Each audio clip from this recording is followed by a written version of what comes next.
오늘의 헤드라인 뉴스입니다. 다음 달에 종료가 예고된 미국의 상호관세 유예 조치와 관련해 트럼프 대통령이 강경한 입장을 표명했습니다. 트럼프 대통령은 대상 200개국과 모두 협상할 수는 없다면서 앞으로 보낼 관세 관련 서한이 무역 협상의 끝이라고 강조했습니다. 현재 협상이 진행 중인 일본 또한 직접적인 압박 대상이 될 수 있다는 점에서 주요 무역 파트너국의 긴장이 고조되고 있습니다. 일론 머스크 CEO가 이끄는 테슬라가 북미에서 자사의 첫 번째 LFP 공장을 공개했습니다. 테슬라는 공장을 통해 수입 배터리에 대한 의존도를 줄이고 지속 가능성 목표 달성에 기여할 것이라고 덧붙였습니다. AI 대장주 엔비디아가 또다시 사상 최고 주가 기록을 갈아치우며 시가총액 4조 달러 문턱에 섰습니다. 엔비디아 주가가 랠리를 펼치자 엔비디아 경영진들이 차익 실현을 위해 주식을 대거 매도한 사실도 밝혀졌습니다. 황 CEO는 지난해 9월 이후 중단했던 주식 매도를 최근에 재개했습니다. 한미 고위급 관세 협상에서 소고기 수입 규제 완화부터 알래스카 LNG 가스 프로젝트에 이르기까지 미국의 요구가 한층 구체화한 것으로 전해졌습니다.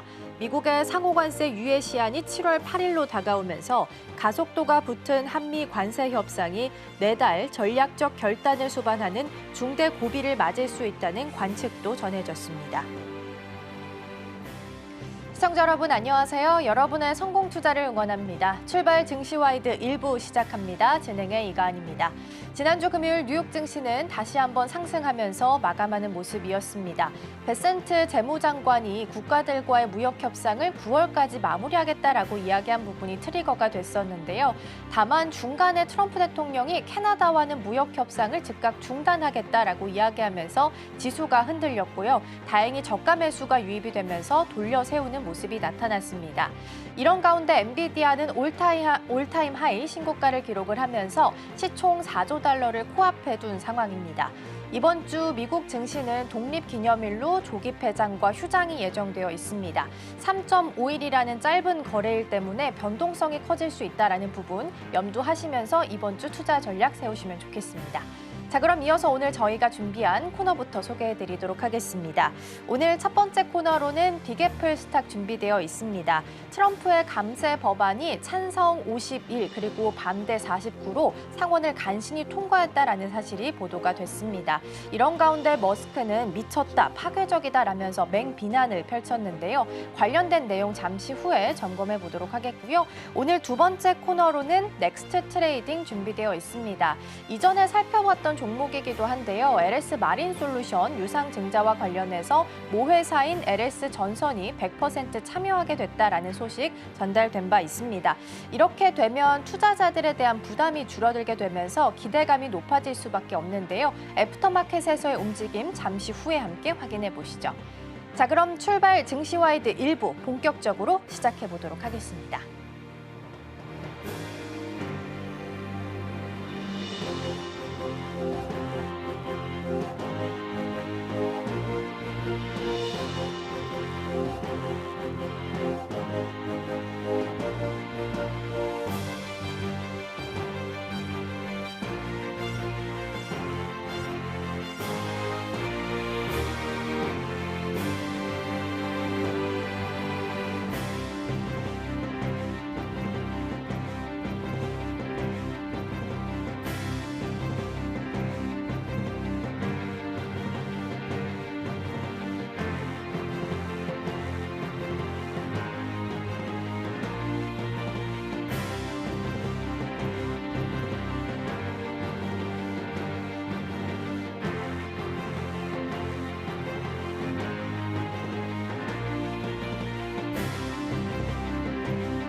네, 오늘의 첫 번째 코너 빅애플 스탁으로 이어가 보도록 하겠습니다. 오늘 도움 말씀에는 서울경제TV 윤경철 본부장 자리해 주셨습니다. 본부장님 어서 오세요. 네, 안녕하십니까.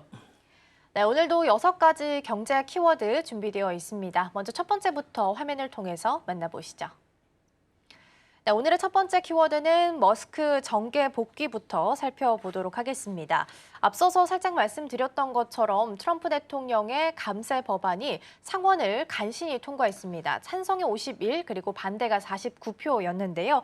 이런 가운데 머스크가 이제 이에 대해서 미쳤다, 파괴적이다라면서 맹비난을 펼치기도 했습니다. 이번 발언을 통해서 어떤 부분들에서 의미를 찾아볼 수 있을까요? 일단 뭐 비판의 요지를 좀 살펴볼 필요가 있을 것 같아요. 일단 첫 번째로는 미래 산업에 대한 타격에 대해서 이제 이야기했습니다.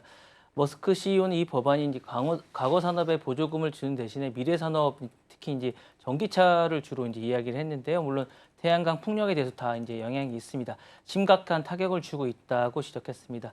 실제로 법안은 전기차와 신재생에너지에 대한 보조금을 처리되거나 이제 세금이 인상되는 조항이 포함되어 있습니다. 그러다 보니까 타격이 불가피할 것으로 보이고요. 두 번째로는 일자리에 대한 파괴입니다. 머스크 CEO는 이제 수백만 개의 일자리가 이제 파괴되고 국가에 대한 전략적 재앙을 안길 거라는 거죠.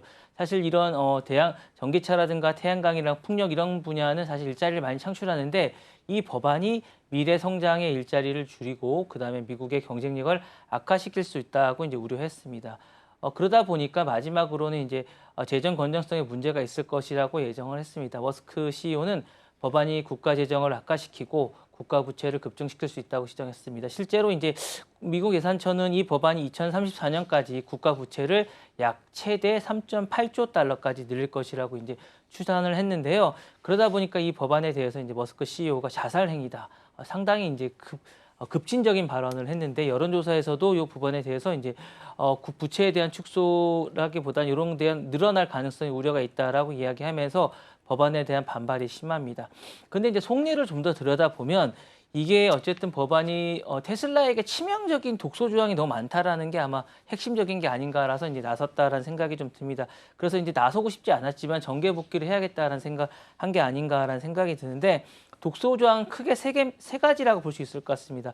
첫 번째로는 이제 중국차, 전기차 및 부품에 대한 100% 고율 관세고요. 특히 이제 이 부분에 대해서 이제 전기차 부품에 대한 고율 관세입니다. 그러니까 테슬라 부품이 대부분 이제 중국에 의존을 하고 있는데 트럼프 이 뷰티풀 법안에 대한 거는 중국 전기차 및 관련 부품, 배터리, 히토류, 반도체 포함된 최대 100%를 이제 매기겠다는 건데 그러다 보니까 테슬라 같은 경우에는 미국 내 차량의 대부분을 중국산 부품을 사용하고 있습니다. 그러다 보니까 이 부분에 대한 공급이 가격이 폭등하게 될 거고 차량 가격이 안 그래도 지금 비싼데 더 인상되지 않을까라는 생각이 들고 만약에 이 인상을 하지 않으면 마진이 줄어들게 되고 그러면 이제 기업 가치가 좀 떨어지지 않을까라는 생각이 들어서 테슬라가 이 조항에 대해서 미국 제조업을 죽이는 자충수라고 이제 간접 비판하면서 CEO가 나설 수밖에 없지 않을까라는 생각이 들고요. 두 번째로는 이제 중국산 전기차 완성품 수입 금지 및 불이익 조항이 있습니다. 이 부분은 왜 그러냐면 상하이에서 이제 기가팩토리에서 이제 수출을 타격하는 부분이 있는데 이 부분이 타격하지 않을까라는 생각이 듭니다. 그래서 트럼프 법안은 어쨌든 중국에서 조립된 전기차의 미국 내 수출을 원천 봉쇄할 가능성이 상당히 높습니다. 그럴 경우 이제 상하이에서 만들어지는 상당수의 테슬라 차량이 못 들어오게 될 거고 그러면 이제 재고가 너무 쌓이게 되지 않을까라는 생각이 들고 이럴 경우에 어쨌든 자본적 지출이라고 하죠. 이제 기업이 토지나 건물 등 이런 부분에 대해서 1년간 쓸 수 있는 자본금이 점점 줄어들지 않을까라는 염려를 하고 있습니다. 이 부분이 상당히 문제가 될 것 같고요. 마지막으로는 중국산 배터리나 광물, 히토류에 대한 세액 공제가 배제되지 않을까라는 생각을 하고 있으면서 독소 조항은 이런 겁니다. 이제 인플레이 감축법이 이제 세액 공제를 무효화시키면서 지금 최대 7,500달러까지 이제 이렇게 지원을 해주고 있는데 이게 정말로 없어지지 않을까라는 생각이 들면서 없어지게 되면 향후에 이제 테슬라는 직격탄을 맞게 되고 주가에 상당한 반영을 오지 않을까. 라는 생각이 듭니다. 결론적으로 이렇게 되면 일론 머스크 CEO는 이 법안이 미국의 일자리와 경쟁력을 이제 심각하게 타격한다고 얘기는 하지만 속내는 자신의 기업을 좀 보호하기 위한 어쨌든 그런 발언이 아닐까 생각이 듭니다. 네. 네, 어쨌든 이제 법안이 세금과 관련해서 통과가 되다 보니까 사형 선고를 내린 것과 마찬가지긴 합니다. 청정 에너지 관련해서는 세금 혜택이 전부 삭감이 될 예정이다 보니까 머스크 입장에서는 화가 날 수밖에 없지 않았나라는 생각도 들긴 하네요. 그럼 일단 이 법안이 미국 전기차 산업과 일자리 창출에 있어서는 어떤 영향을 좀 주게 될까요? 전기차 산업뿐만 아니라 이제 먼저 그걸 좀 봐야 될 것 같아요. 전체 내연 기관이랑 차량 전체 산업을 좀 봐야 될 것 같아요. 그러면 이제 예상되는 구조적 변화는 이런 것 같습니다.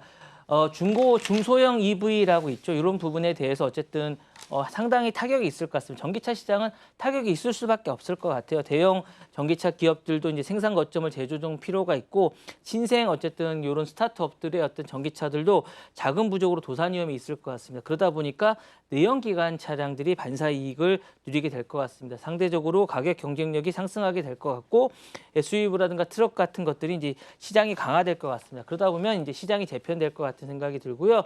이렇게 되면 이제 한국이나 중국 기업도 직격탄을 좀 맞을 가능성이 있다는 점을 유의하셔야 될 것 같습니다.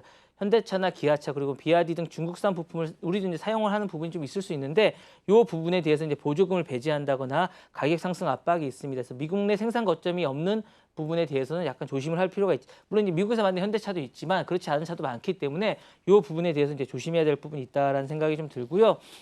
두 번째로는 이제 이 부분에 대해서 사람 생산량 전체적인 브랜드의 어쨌든 가치나 이런 부분에 대해서 보면 브랜드의 점유율을 좀 보시면 될 것 같습니다. 어쨌든 테슬라가 전기차 부분에서는 1위지만 지금 전체 부분에서는 20위 정도 됩니다. 그러니까 이 부분도 더 떨어질 가능성이 상당히 있다라는 생각이 들고 이 부분도 아마 조정이 있지 않을까라는 생각이 듭니다. 그래서 전기차 전반적으로는 보조금 철회와 세금 감면이 종료가 되면서 연간 등록세도 아마 부여되지 않을까라는 생각이 들고 차량 대출 및 이자 공제도 배제가 될 것 같습니다. 이렇게 될 경우에 향후에 많은 타격이 있을 것 같은 생각이 들고요.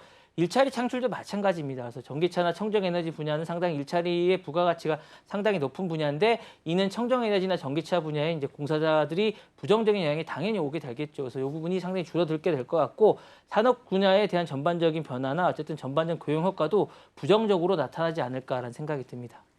네, 일단 그렇게 본다면 머스크가 지금 추진하고 있는 테슬라는 전기차 세액 공제 종료 시기가 기존에 이제 연말로 예정이 되어 있던 게 올해 9월 30일까지로 앞당겨진 상태입니다. 앞으로 전기차에 대한 수요가 안 그래도 지금 캐즘 현상 때문에 발목이 잡혀 있는 상황 속에서 공제까지 좀 앞당기게 된다면 특히나 더 리스크로 작용할 수 있다라는 부분도 함께 챙겨보셔야겠습니다.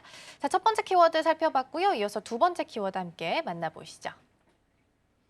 네, 다음 키워드는 출생 시민권 종료 보도록 하겠습니다. 트럼프 대통령의 출생 시민권 금지 행정명령이 미국의 대법원의 결정으로 일부 지역에서는 사실상 시행이 되게 됐습니다. 미국 시민권과 관련했던 기준을 좀 뒤흔드는 조치가 될 수 있을 것 같은데요. 이번 시행이 시사하는 바는 어떤 부분들이 있을까요? 일단 혼란을 좀 겪게 될 것 같아요. 28개 주는 시행을 하고 22개 주는 이제 쟁점이 있기 때문에 아직 시행을 못하게 되는 거다 보니까 내용은 이렇습니다. 불법 체류자 또는 임시 체류한 외국인 부모 사이에서 태어난 지금까지 태어난 건 상관이 없습니다. 그래서 아이에게 자동 시민권을 부여하지 않도록 내용을 담고 있다라는 내용. 그러니까 속지주의를 이제 부인하는 거죠. 그래서 이 부분이 있는 거고요. 그래서 어머니가 불법 체류자거나 임시 체류자, 우리가 이제 원정 출산을 많이 한다고 그러지 않습니까? 이런 부분들이 다 이제 안 됩니다. 물론 이제 지금은 캘리포니아 주나 이런 데 가서는 가능하고 텍사스 주에 가면 이제 안 된다는 이런 조항이 있습니다. 그래서 아버지나 시민권자가 영주권자가 아닌 경우 이제 출생 시민권을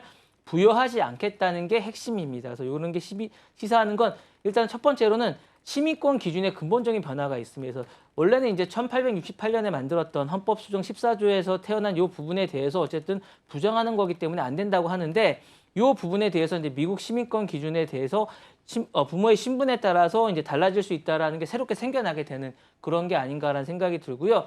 두 번째로는 불확실성한 법적 지위에 대한 차별적 시행을 하겠다는 겁니다. 물론 28개 지역에서만 하는 거지만 이 지역에 따라서 이제 미국 내 지역별에서 시민권을 부모가 갖고 있느냐, 갖고 있지 않냐에 따라서 자녀에게 시민권에 대한 부여 여부가 달라지게 되는 거죠. 이건 상당한 의미가 있지 않을까라는 생각이 들고요. 마지막으로는 아동에 대해서 이제 법적으로 불안정하거나 인권 문제가 생길 수 있지 않을까라는 생각이 됩니다. 지금까지 이제 뭐 있었던 것들도 상관은 없다고 하지만 이것도 약간 지장을 받게 되지 않을까라는 생각이 들면서 미국 사회가 그러니까 정치와 분열이 심화되지 않을까라는 생각이 들면서 법적인 도전에 어쨌든 지속적으로 계속 이제 이거에 대해서 재판을 하겠다라는 사람이 계속 생겨날 것 같은 그런 생각이 듭니다. 그래서 이런 부분은 사회적 갈등과 함께 법적 불확실성을 동반하는 중대한 변화가 아닐까라는 생각이 듭니다. 그렇다면 이제 이런 생각도 좀 해봐요.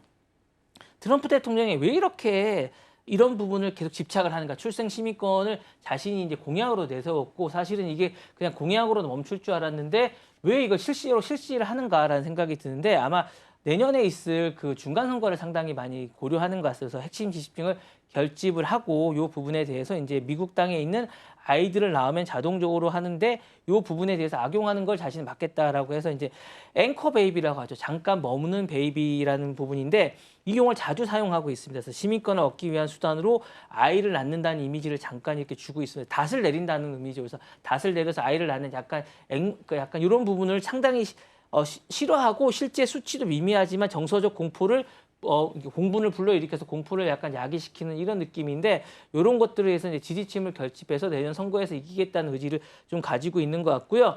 그리고 이제 헌법을 이제 무시할 정도 자신의 권력이 세다라는 걸 과시하는 게 아닌가라는 생각입니다. 사실 헌법 수정을 권한할 수 있는 게 행정명령이 그 밑에 하위 법안이기 때문에 할 수가 없습니다. 근데 지금은 약간 되는 분위기이기 때문에 이런 부분은 의회나 대법원의 어쨌든 판단과 무관하게 난 대통령으로서 이걸 할 수 있다는 이미지를 줌으로써 강한 대통령을 다시 한 번 더 하는 게 아닌가라는 생각이 들고 인구 구조와 이제 문화 변화에 대해서 좀 반감이 좀 있는 것 같아요. 이제 트럼프 대통령은 사실 미국 내 출생 시민권 제도에 대해서 이제 요 부분이 이제 상당수가 이민자 자녀를 기반으로 하고 있다 보니까 요 제도에 대해서 민족적 대체를 출발점을 하겠다라는 어떤 이미지를 좀 갖고 있는 것 같습니다. 그래서 이런 것들을 보수층 내 메시지로 전달하면서 자기의 어떤 권력을 과시하는 게 아닌가라는 생각이 듭니다. 네. 네, 그렇게 본다면 큰 틀에서 봤을 때는 내년에 중간 선거를 겨냥한 조치일 수 있다라는 부분, 그리고 조금 더 좁혀서 본다면 입지를 굳히기를 강조하는 것일 수도 있겠다라는 말씀 주셨습니다.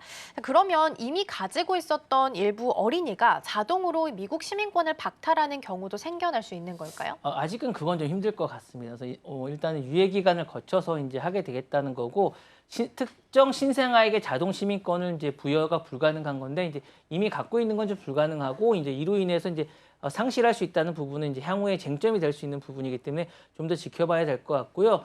특정 신생아의 자동 시민권 부여는 이제 요런 주는 부모가 서류를 미비하거나 임시 비자를 체류한 경우 아버지가 미국 시민권자 또는 영주권자가 아닌 경우에 이제 부여하지 않는데 요 부분 중에 부모 중에 적어도 한 명이 시민권자이거나 영주권자야 이제 받게 된다라고 생각하시면 될 것 같아서 요 부분은 이제 물론 이제 22개 주는 상관이 없습니다. 28개 주를 가시는 분은 요 부분을 상당히 명심하셔야 될 것 같고 만약에 이런 걸 의도하고 가셔서 이제 아이를 낳겠다는 분들은 생각해 보셔야 될 것 같은 생각이 있고요. 그다음에 법적 지위에 대한 증명이 필수적입니다. 해당 주에서는 이제 법원 출생 기록이나 사무소에서 그 전까지 이런 걸 요구하지 않았지만 시민권이라든가 이런 걸 요구할 수 있다라는 말씀을 좀 드리게 되고 지금은 안전할 수 있겠지만 무국적의 위험이라는 부분이 있는데 이런 부분을 향후에 바뀔지도 모릅니다. 어린아이에 대한 지위가 지금 나중엔 바뀔지도 모르기 때문에 이 부분에 대한 법적 불확실성이나 권리가 엇갈리지 않을까라는 생각이 들면서 향후에 쟁점이 되지 않을까라는 생각이 듭니다. 네, 시민권 획득을 위해서 법적 지위 증명은 필수가 될 수도 있겠다. 일단 지금까지는 가지고 있었던 시민권을 박탈하는 경우는 없을 가능성이 더 높다라는 말씀을 주셨습니다. 자, 두 번째 키워드까지 살펴봤고요. 이번에는 세 번째 키워드 함께 만나보도록 하겠습니다. 네, 다음 키워드는 파월 해임 촉구 보도록 하겠습니다. 트럼프 대통령이 다시 한번 파월 의장을 강도 높게 비난을 했습니다. 기존에 이제 파월 의장의 임기가 내년 5월까지로 예정이 되어 있는데요. 트럼프 대통령은 이게 마음에 들지 않아서인지 빠르면 이번 여름, 늦어도 9월까지는 내가 이 후임을 임명하겠다라고 이야기했습니다. 그만큼 파월이 가지고 있는 영향력을 조금은 약화시키겠다라는 의도로 해석을 할 수 있을 텐데요. 이번 비난이 시사하는 바는 어떤 부분들이 있을까요? 일단은 뭐 파월이 마음에 들지 않는다기보다는 파월이 자신의 말을 안 듣는다는 거겠죠. 근데 트럼프 대통령이 하고자 하는 건 금리 인하입니다. 금리 인하를 하는 이유가 여러 가지가 있는데 이 쟁점을 좀 먼저 살펴볼 필요가 있을 것 같아요. 일단 첫 번째 금리 인하를 해야 재정 부담가 완화됩니다. 미국 현재 이제 채무 구조가 이제 36조 달러로 넘어서고 있고 이자 부담이 그러다 보니까 매년 증가하는 그런 구조입니다. 그러다 보니까 금리를 인하하지 않으면 정부의 이자 비용을 줄일 수가 없습니다. 그래서 금리 인하를 해줘야 되는데 이 부분을 자기 마음을 이제 파월이 전혀 들어주지가 않는 거죠. 그래서 전략적 목표를 따라줬으면 좋겠는데 이 부분을 해주지 않는 거면서 연준이 금리를 1%를 만약에 인하를 하게 되면 약 3천억 달러 정도를 절약할 수 있다고요. 상당한 금액이죠. 이거는 뭐 사실은 뭘 팔아서 할 수 있을 거다. 뭐 이렇게 뭐 관세를 매길 수 있는 것보다 훨씬 더 쉽게 할 수 있는 부분이기 때문에 파월이 이 부분을 해주지 않는 게 상당히 아쉽다라는 생각이 드는 거고 그다음에 경기 부양이나 주가도 상승할 수 있습니다. 금리가 높으면 기업이 어쨌든 대출 비용이 증가하게 되고 주식 시장이 위축된다고 이제 판단이 될 수밖에 없는데 요 부분을 안 해주니까 기업의 투자가 이제 줄어들게 되고 주가가 자꾸 올라갔다가 꺾이게 된다는 거니까 자신이 오고 나서 주가가 부양될 줄 알았는데 이런 효과가 어쨌든 파월 때문에 안 되고 있다라고 생각하고 있고 요 부분을 이제 계속 얘기하는 게 유럽에도 과거에도 금리를 내렸다라고 비교하면서 미국도 더 적극적으로 해서 유럽처럼 르네상스를 맞이해야 된다라고 이야기하고 있습니다. 세 번째로는 달러 약세의 유도미 무역 경쟁력을 강화하기 위한 게 아닌가라는 생각이 듭니다. 금리 인하는 일반적으로 달러 가치를 이제 떨어뜨리는 효과가 좀 있는데요. 상대로 싸진 달러는 어쨌든 미국의 수출 기업의 경쟁력을 강화시켜 줍니다. 그러니까 이런 효과들을 노릴 수 있는데 왜 안 하는지 모르겠다라고 합니다. 그래서 근데 이 부분에 대해서 이제 생각해 보시면 여러분들이 생각해 보시면 왜 안 할까라는 생각을 하는데 안 하는 이유가 있습니다. 그러니까 이게 인플레이션 위험과 이제 무역 정책의 불투명함이 인플레이션이 뛰면 상당히 또 잡을 수가 없습니다. 물론 재정 적자는 줄겠죠. 근데 인플레이션이 뛰게 되면 요 관세 정책이 물가를 자극할 수 있고 이 건전성이 점점 더 떨어지게 되면 이게 잡기가 더 힘들고 득보다 실이 더 많다고 생각하기 때문에 파월 의장은 하지 않게 되는 거고요. 그 다음에 대통령이 연준의 어쨌든 독립성을 이제 한번 파괴하게 되면 향후에도 이 파괴가 계속될 수 있다라는 약간 불안감 때문이고 위험성을 경고하는 게 아닌가라는 생각이 들고 파월은 의장은 이런 것 같아요. 이제 정치적 압력보다는 통계와 경제 상황을 기준으로 정책을 결정해야 되고 사실은 대통령이 전문가가 아니라는 거죠. 자신이 전문가고 이 부분을 즉각 따르지 않을 것을 분명히 예고하면서 경제적 불확실성과 정치적 경제는 각각의 영역이 있다라고 이야기하면서 이 부분에 대해서 자신에게 맡겨달라고 계속 이야기하고 있는 이런 상황입니다. 네. 네, 트럼프 대통령은 금리 인하라는 본인의 목적을 좀 취하기 위해서 파월 의장에게 공격을 지금 서슴지 않고 있는 상황인데요. 사실 이제 연준 자체가 독립성을 가지고 있는 곳이어야 하는데 트럼프 대통령의 입김이 좀 들어가게 되면서 이 독립성 훼손에 대한 우려감도 높아지고 있습니다. 그러면 트럼프의 파월 공격이 향후에 이제 통화 정책을 결정하는 데 있어서는 어떤 영향을 좀 주게 될까요? 제가 이제 트럼프 대통령의 특징을 좀 보면 트럼프 대통령을 이기는 사람은 없는 것 같아요. 파월도 곧 해임되지 않을까라는 생각을 해보는데 뭐 보시면 아시겠지만 뭐 대학도 마찬가지고 나머지 쪽도 상당히 많이 저항을 하다가 결국 일론 머스크도 마찬가지입니다. 트럼프 대통령은 자신은 꼭 관철을 시킵니다. 그렇기 때문에 아마 연준의 이 부분도 아마 금리 인하게 될 거고 아니면 파월 의장이 해임을 하는 그런 수순을 맞게 되지 않을까라는 생각이 드는데 이렇게 될 경우에는 아마 중앙은행 독립성이 상당히 약화될 것 같습니다. 이럴 경우 이제 향후 연준의 지도부가 정치적 요구에 더 취약해질 수밖에 없게 될 것이고 그렇게 되면 인플레이션 억제라든가 고용에 대한 부양에 대해서 이제 인기는 없지만 이제 이런 필요한 조치를 못하게 되지 않을까라는 생각이 들고요. 그 다음에 이렇게 되면 투자의 시장에 대한 변동성이든가 투자자들은 불확실성을 가질 수밖에 없습니다. 뭐 사실 이렇게 뭐 대통령에 대해서 한마디에 따라서 시장이 움직이게 된다면 경제 펀더멘탈이라고 하죠. 이런 경제 어쨌든 정치적 건전성이라든가 정치에 의해서 결정이 될 거 인식할 경우에는 장기 금리의 인상을 하고 소비자가 기업의 어떤 비용을 차입할 수 있다는 증가시킬 수 있다는 우려가 있기 때문에 누구도 투자를 쉽게 할 수 있지 않게 되지 않을까라는 생각이 듭니다. 그리고 이제 마지막으로는 이제 인플레이션이나 경제 불안성이 계속 있게 됩니다. 그럼 미국 사회가 좀 불안한 상황에서 어쨌든 계속 가게 될 것 같은 그런 생각이 들고요. 세계 경제도 함께 좀 불안한 상황이 되지 않을까라는 생각이 듭니다. 네, 연준의 독립성 훼손과 관련해서 좀 살펴봤고요. 세 번째 키워드 마무리하고 네 번째 넘어가 보도록 하겠습니다. 네, 다음 키워드는 독일 딥시크 차단 보도록 하겠습니다.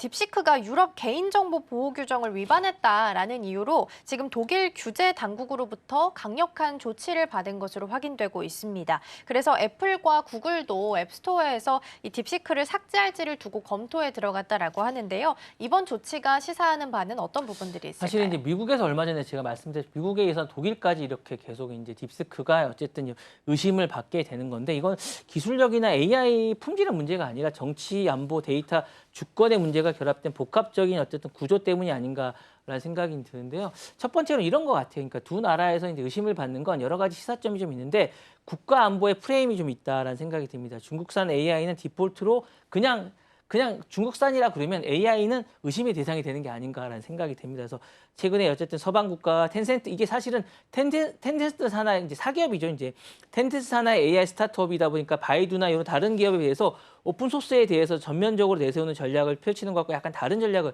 하고 있습니다. 그러다 보니까 서방 국가에서는 중국발 AI 입고로 정보 유출의 경로로 간주하고 있다라고 말씀드리고 싶고요. 특히 이제 독일 같은 경우에는 챗GPT 같은 경우에 우려를 제기하면서도 이제 이런 부분을 감시를 강화하고 자신들이 알고리즘에 따라가는 경로를 거의 찾고 있습니다. 그래서 알고 있게 되는데 중국산 모델에 대해서는 이 부분을 거의 알지를 못하다 보니까 이것이 스파이 행위로 이제 간주하고 있는 게 아닌가라는 생각이 들고요. 두 번째로는 모듈 학습 데이터와 국가의 어쨌든 중국과의 연계성을 강조하고 있습니다. 이게 뭐냐면 딥시크가 대형 언어 모델을 어쨌든 개발하는 과정에서 대규모 영어라든가 이제 독일어라든가 프랑스어를 수입하는데 이 부분을 그러니까 그냥 무단으로 뭐 스코링했다는 거예요. 그러니까 자신들 거를 차츰차츰 한 게 아니라 다른 데 있는 걸 무단으로 몰래 가져가고 해킹을 했다는 거고 이 부분에서 미국은 자산 유출 경로를 의심하고 있고 독일 역시 지적재산권 침해라든가 무단 스코링에 대해서 문제를 삼고 있다라고 말씀드리고 싶어서 이 부분에 대해서 차단을 하고 있는 거예요. 왜냐하면 이거를 지금 자신들이 가져가고 있으면 데이터를 계속 몸에서 뭔가를 이걸 원래 이제 지워야 되는데 자신들이 또 이용을 하고 있고 다른 사기업에 주고 있다는 거죠. 사실 정보위반법에 위반이 되고 있는 겁니다. 그래서 이 부분 문제가 되고 있고 그다음에 오픈소스 위장 논란이 있습니다. 코드 공개를 하고 있지만 사실 이게 코드를 공개를 하는 게 아니라는 거죠. 사실 학습 데이터셋에 대한 출처가 불투명하고 신뢰의 장치가 아니라 이런 것들을 사실 숨기고 있는 게 아닌가라는 의심을 좀 받고 있고 사실은 중국산 생성형 AI에 대해서 이제 정보 무기화를 의심하고 있는 사람들이 상당수가 있고 실제로 그런 정황이 많이 드러나고 있습니다. 그래서 이런 부분에 대해서 향후에 뭔가 해결해야 되지 않으면 향후에 이 딥시크는 좀 문제가 있지 않을까라는 생각이 듭니다. 네, 딥시크를 통해서 이제 중국 쪽에 서버에 기록들이나 정보들이 좀 저장되는 상황이 생기다 보니까 이런 내용에 대해서 유럽이 중국 AI 기업에 경고장을 내밀었다라고 정리할 수 있겠습니다.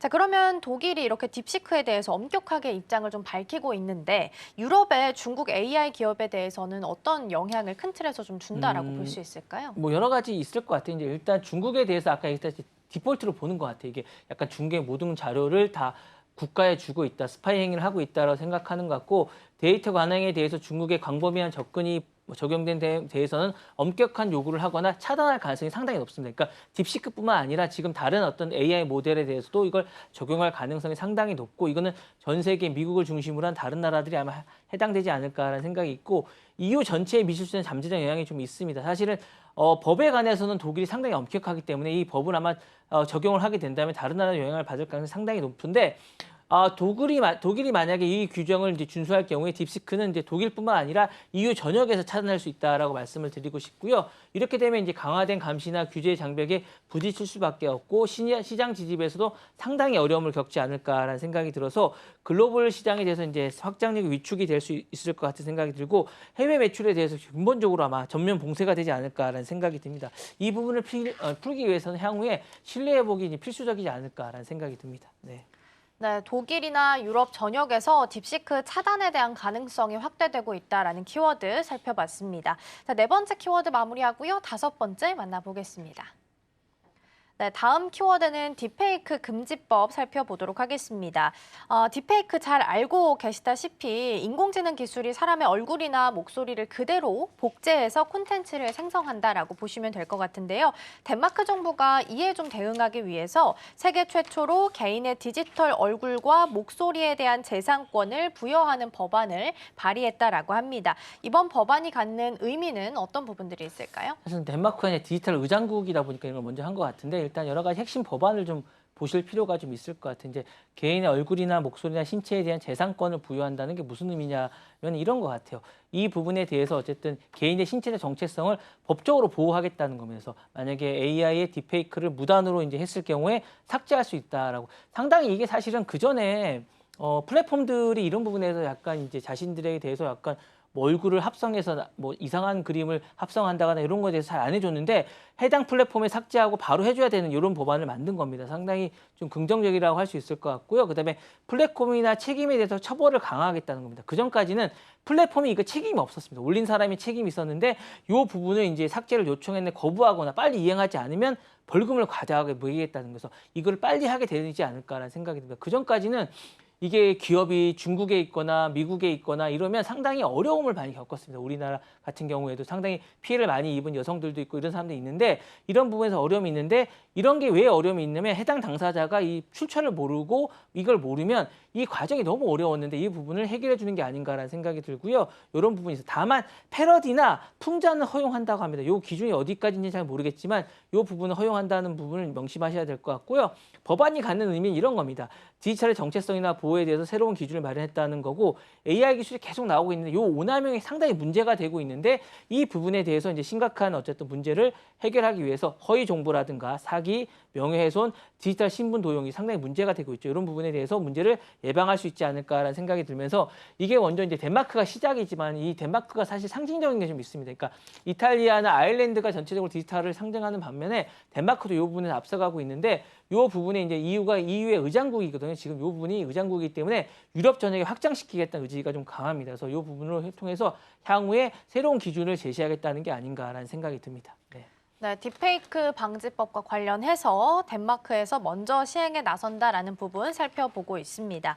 그러면 법안이 일단 나타나게 됐으니까 AI 콘텐츠 제작자나 플랫폼에게도 또 새로운 영향을 주게 될 텐데요. 어떤 부분들에서 의미를 찾아볼 수 있을까요? 저는 사실 이런 딥페이크가 늘어나는 데는 플랫폼의 책임이 상당히 크다고 합니다. 플랫폼에 어쨌든 약간 방치한 게 좀 있는 게 아닌가. 물론 적극적으로 이런 부분에 대해서 도움을 주지 않은 부분이 상당수가 있다고 생각하는데 그러다 보면 이 법안이 만약에 됐다는 건 사실 환영할 만합니다. 그래서 플랫폼의 법률 및 규정에 대해서 부담이 증가하게 되겠지만 상당히 좋습니다. 그래서 이를 이제 만약 하게 되면 플랫폼은 영향을 받는 개인이 요청을 할 경우에 이 법안에 따르면 AI에 대한 어떤 개인의 이미지나 음성을 포함한 즉시 삭제해야 됩니다.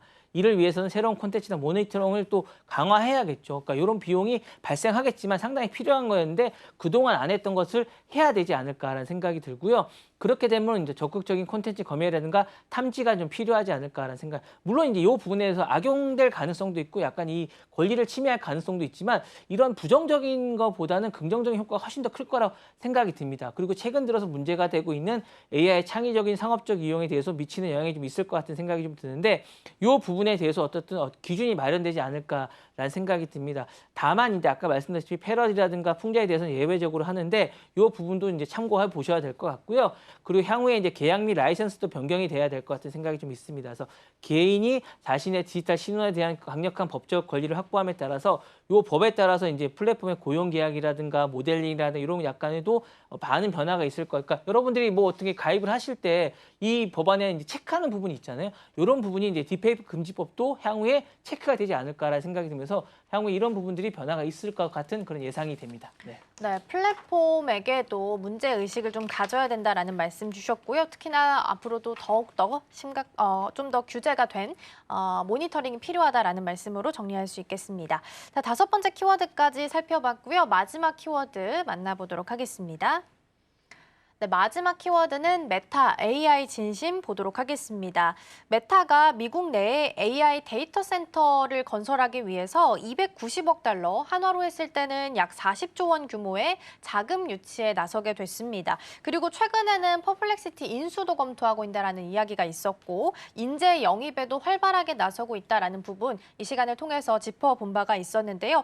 메타의 이런 행보를 어떻게 이해를 해보면 좋을까요? 메타가 이제 자신의 기업을 AI 기업으로 불러달라 이렇게 얘기하는 것 같습니다. 그러니까 미래의 먹거리를 이제 AI로 생각하고 있는 것 같고 그렇게 변모하고 있는 것 같아요. 그러니까 그 전까지 SNS나 이런 부분들이 계속 이제 그러니까 여러 가지 독점적 주의나 이런 것들에서 위축을 받고 있고 이런 부분들에서 이제 힘들어하는 부분이 있다 보니까 이런 부분이 이제 변화를 좀 갖는 것 같은데 일단 AI 패권에 대해서 선점 전략이 아닌가라는 생각이 들어서 첫 번째로는 대규모 인프라 투자를 하는 것 같습니다. 메타가 먼저 민간 자본을 동원해서 미국 내 AI 데이터를 어쨌든 확대하기 위한 이런 전략이 아닌가라는 생각이 들고요. 이는 어쨌든 오픈 AI라든가 구글이라든가 마이크로소프트 등과의 경쟁에서 우위를 점하기 위한 것으로 이제 판단됩니다. 그렇게 함으로써 이제 AI 지금 생태계를 통합하고자 하는 생각이 좀 있는 것 같아서 퍼플렉시티 같은 기업적인 인수를 타진하는 것도 마찬가지입니다. 그래서 메타가 검색이나 뭐 대화형 AI 이런 것들을 확장을 하고 기존의 플랫폼이 강력하지 않습니까? 지금 페이스북이나 인스타그램이라든가 스레드도 있거든요. 이런 걸 융합해서 AI 생태계를 자신들만의 뭔가를 만들겠다라는 정말 메타버스를 만들겠다라는 생각을 좀 갖고 있는 것 같아서 이걸 통해서 뭔가를 또 다른 사업으로 가기 위한 어떤 그런 발판이 아닌가라는 생각이 있고요. 최근에는 메타 글래스라고 해서 이런 것들도 만들고 있는데 이런 걸 통해서 데이터를 이제 인터넷 안에만 있는 게 아니라 인터넷 밖에서도 데이터를 모집하고 있는 약간 이런 모습을 보이고 있습니다. 그러다 보니까 이런 부분에서 약간 진심이 느껴지고 있는 이런 모습이고요. 두 번째로는 인재 확보에 총력전을 하고 있습니다. 정말 진심이라고 느껴지는 부분인데 초고액 영입을 제한하고 있습니다. 최근 오픈 AI에서도 4명이 옮겨갔습니다. 최대 1억 달러 정도의 어쨌든 스카웃 비용이 이렇다고 하는데 엄청난 비용. 저도 AI를 할 거 그랬나 봐요. 그래서 이 부분에 대해서 이런 게 있는데 AI 모델과 혁신을 주도할 이제 초인류를 확보하고 있다라는 말씀을 드리고 싶고 빅테크 간의 경쟁이 치열해지지 않나라는 생각이 듭니다. 그래서 아마존이라든가 요 메타라든가 이런 부분에서 연구원들과 이제 치열하게 하고 있는데 다만 문제는 메타와 다르게 다른 쪽은 뭐 이런 게 CEO가 나서지 않고 있습니다. 지금 저커버가 직접 나서서 슈퍼 인텔리전스의 어쨌든 리더십을 보여주고 있다라는 생각이 있고 저크벅스라고 하죠. 그래서 이제 초고액 보상을 하는데 저크가 주는 달러라는 얘기입니다. 그래서 이 부분에 대해서 AI 인재에게 뭐 1억 달러 스카웃 비용을 하는데 우리만 가능한 수준이다라고 이야기하고 있다라고 말씀드리고 싶고 개인화된 영어입니다. 직접 가서 자신이 진심을 보이고 있는 거. 메일을 보내고 직접 만나고 하다 보니까 처음에는 오픈AI가 이 부분에 대해서 우리 인재는 넘어가지 않을 것 같다고 얘기했는데 벌써 4명이 넘어갔어요. 물론 돈도 돈이지만 CEO가 나서서 진심을 보여준다고 하면 넘어갈 것 같고 그다음에 엘리트 인재 후보들에게 접근을 하고 있습니다. 그래서 스탠포드, 버클리, CMU의 출신들을 상당수를 지금 포석하고 있다라고 해서 지금 거의 저인방으로 이제 데려가고 있다라고 얘기를 하고 있어서 경쟁사에서도 약간 긴장하고 있다라고 말씀드리고 싶고요. 그러다 보니까 글로벌 생태계에 대한 재편집이 지금 가능하다라고 얘기하고 있고 향후에 대해서 이런 부분에 대해서 시장에서는 긍정적인 효과를 보내고 있어서 지금 현재 경쟁은 메타 그리고 이제 챗GPT, 오픈 AI와 함께 지금 구글이 3자 구도가 형성되지 않을까라는 예상을 해보고 있습니다. 네, 이제 미국에서는 AI에 대해서 과소 투자하는 것보다는 과대 투자를 하는 게 오히려 더 남는 장사다라는 이야기가 있었는데 그 사례를 메타가 잘 보여주고 있는 게 아닐까 싶습니다. 그러면서 AI 패권 전쟁에 있어서 메타가 중심에 서기 위해서 여러 가지 방면에서 좀 노력을 하고 있는 것 같은데요.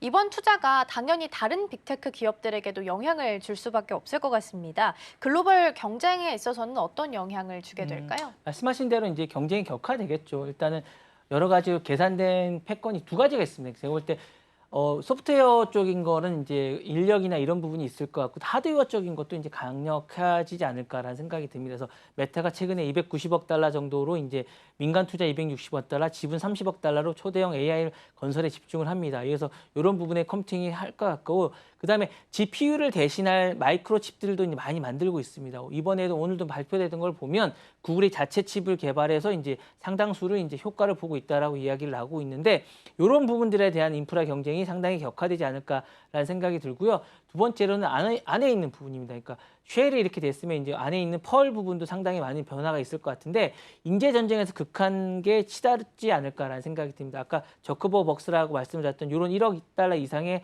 영입 인재 제한이 계속화될 것 같고 문화와 금전적인 부분도 있을 것 같습니다. 이런 부분에 대해서 사명감이라든가 인재에 대한 핵심 요소를 하면서 자신들에게 어쨌든 핵심적인 인재라고 하고 자신의 어떤 기업을 물려줄 수 있다라는 약간 이런 느낌까지 주고 있거든요. 그래서 이런 느낌을 주면서 인재를 계속 모으고 있다라는 말씀을 드리고 싶고 이렇게 되면 각 기업들은 자신들의 AI 생태계를 수직 통합하고 있습니다. 메타도 지금 아까 말씀드렸던 메타버스를 만드는 것과 구글도 마찬가지 효과를 지금 하고 있습니다. 창을 통해서 데이터를 모으고 자신의 구글 글래스와 이제 지금에 하고 있는 여러 가지 자율주행의 차량들을 통해서 자신들의 어떤 메타버스를 만들고 있다라는 말씀을 드리고 싶고요. 오픈AI도 마찬가지입니다. 오픈AI도 지금은 향후 금융시장이라든가 다른 쪽으로 진출을 목표로 하고 있는데 각각의 영역에서 자신들만의 어떤 생태계를 구축하면서 경쟁을 하지 않을까라는 생각이 들면서 이런 부분에 상당한 변화가 있지 않을까라는 생각이 있습니다. 네, 메타, MS 그리고 아마존까지 AI 생태계에 있어서는 수직 계열화가 가속화될 수 있겠다라는 부분 살펴봤습니다. 자, 6가지 경제 키워드 잘 만나봤고요. 오늘 본부장님과는 여기서 인사 나누겠습니다. 오늘 말씀 고맙습니다. 네, 감사합니다.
지난주 금요일 정규장 마감 이후 시장은 어떤 흐름을 보였을까요? 애프터마켓에서 유독 눈에 띄었던 종목들, 오늘 장에 어떤 힌트를 줄 수 있을지 함께 살펴보시죠. 먼저 상승률 상위 종목 살펴보겠습니다.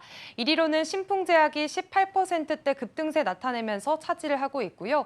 또 코오롱과 비츠로테크, 디어유까지 나란히 16%대 급등세를 보였습니다. 그리고 일진전기도 14%대 오름세 기록하면서 5위에 자리를 하고 있습니다. 그렇다면 하락률 상위도 살펴보겠습니다. SY스틸텍이 21%대 낙폭을 그렸고요. 바이오다인 11%, 스맥도 9%대 하락세 나타냈습니다. 그리고 덱스터와 서울옥션까지도 모두 8% 이상의 약세를 보였습니다. 애프터마켓에서 투자자들의 시선이 향했던 종목들, 그 이슈 자세히 살펴보겠습니다. 넥스트 트레이딩 지금 시작합니다.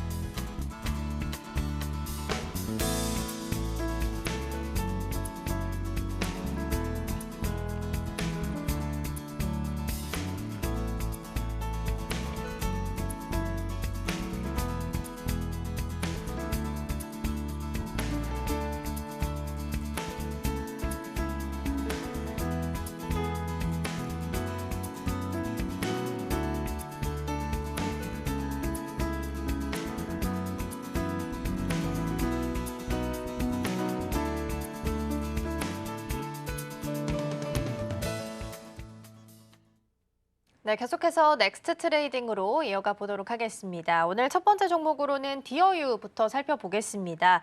지난주 금요일 애프터마켓에서 주가가 16% 넘게 급등을 했습니다. 어떤 상승 배경이 있었는지 먼저 살펴보겠습니다. 네, 이번에 디어유의 주가 급등은 중국 시장 진출 소식 때문이었는데요. 디어유의 대표 서비스인 버블이 중국 최대 음악 플랫폼인 QQ뮤직에 인앱 형태로 들어갔다는 소식 때문이었습니다. 단순한 시험 서비스가 아니라 중국 팬덤 시장을 본격적으로 노린 전략적인 진출이라는 점에서 의미가 굉장히 컸는데요. 사실 QQ뮤직은 이용자 수가 8억 명이 넘는 그런 대형 플랫폼입니다. 현재 아티스트와 협업도 가능할 거라는 기대감이 커지면서 디어유의 글로벌 성장 가능성이 다시 한번 주목을 받았는데요. 또 하나는 수익성 강화 이슈도 함께 작용을 했습니다. 다음 달부터 앱으로 결제하는 이용자의 월 구독료를 11% 인상하고요. 또 대신 별도 수수료가 붙지 않는 웹 결제를 도입해서 웹으로 결제하는 경우에는 기존 가격을 유지하기로 했습니다. 즉 단가는 올리면서 수수료는 줄이는 구조기 때문에 매출과 이익이 동시에 늘어날 수 있다는 기대가 반영된 건데요. 이런 재료들이 겹치면서 지난 금요일 애프터마켓에서는 디어유가 강세를 보였습니다. 네, 관세하면 무풍지대를 찾게 되고 그 무풍지대 안에서 가장 대표적인 섹터 중에 하나가 또 엔터 쪽이기도 합니다. 그러면서 디어유가 같이 관심을 받은 바도 있는데요. 이전에 해외 진출에 대해서 좀 추진하긴 했었는데 성과가 부족하다라는 평가가 많았습니다. 그러면 이번에 이렇게 해서 QQ뮤직 입점에 대해서는 어떤 의미를 좀 찾아볼 수 있을까요? 네, 디어유는 그동안 일본이나 동남아 시장에도 좀 진출을 시도했었지만 성과는 기대에 미치지 못했습니다. 그런데 이번엔 좀 다른데요. 일단 중국 시장 규모가 어마어마하고요. 또 무엇보다 아티스트 중심의 팬덤 문화가 활발한 나라입니다. 여기에 QQ뮤직 자체가 팬과의 유료 소통을 비즈니스 모델로 삼는 플랫폼이다 보니까 서로 잘 맞는 구조라고 볼 수가 있습니다. 실적 전망도 긍정적입니다. NH투자증권은 디어유가 2분기에 89억 원의 영업이익을 낼 것으로 봤고요. 전년보다 26% 가까이 늘어난 수치입니다. 게다가 최근에는 라이즈나 NCT 위시 같은 신인그룹도 버블에 입점을 하게 되면서 구독자 수가 빠르게 늘고 있는 추세고요. 이런 흐름이 계속되면 매출도 꾸준히 올라갈 가능성이 큰 상황입니다. 현재 증권사 7곳의 목표 주가 평균이 6만 원 정도인데 이번 주가 급등은 그런 기대치를 어느 정도 반영한 것으로 보입니다. 다만 아직 버블은 중국 내에서 베타 서비스 단계고요. 현지 규제나 아티스트 계약 구조 같은 부분은 앞으로 지켜봐야 할 변수입니다. 그래서 지금은 단기 실적보다는 중장기 성장성에 대한 기대감이 더 크게 작용한 모습입니다. 네, 디어유가 2025년 올해 들어서만 70% 넘게 고공행진을 좀 하고 있는 상황입니다. 그리고 지난주 금요일 기준으로 봤을 때는 거의 3년 만에 최고가 기록이 나오기도 했거든요. 그래서 추가적으로 좀 이어갈 수 있을지는 보셔야 될 것 같은데 다만 이제 넥스트 트레이드 지금 시각 기준으로는 2.8% 정도 하락세를 기록을 하고 있습니다. 그래서 개장 이후에 추가적인 움직임 함께 체크해 보겠습니다. 자, 다음으로는 이제 일진전기를 살펴보겠습니다. 지난주 금요일에 애프터마켓에서 14% 넘게 오르면서 시장의 관심을 받았었는데요. 미국의 전력망 재건 이슈와 연관이 좀 되어 있다면서요. 네, 맞습니다. 이번 상승의 핵심은 아무래도 미국의 전력망 재건에 대한 기대감 때문인데요.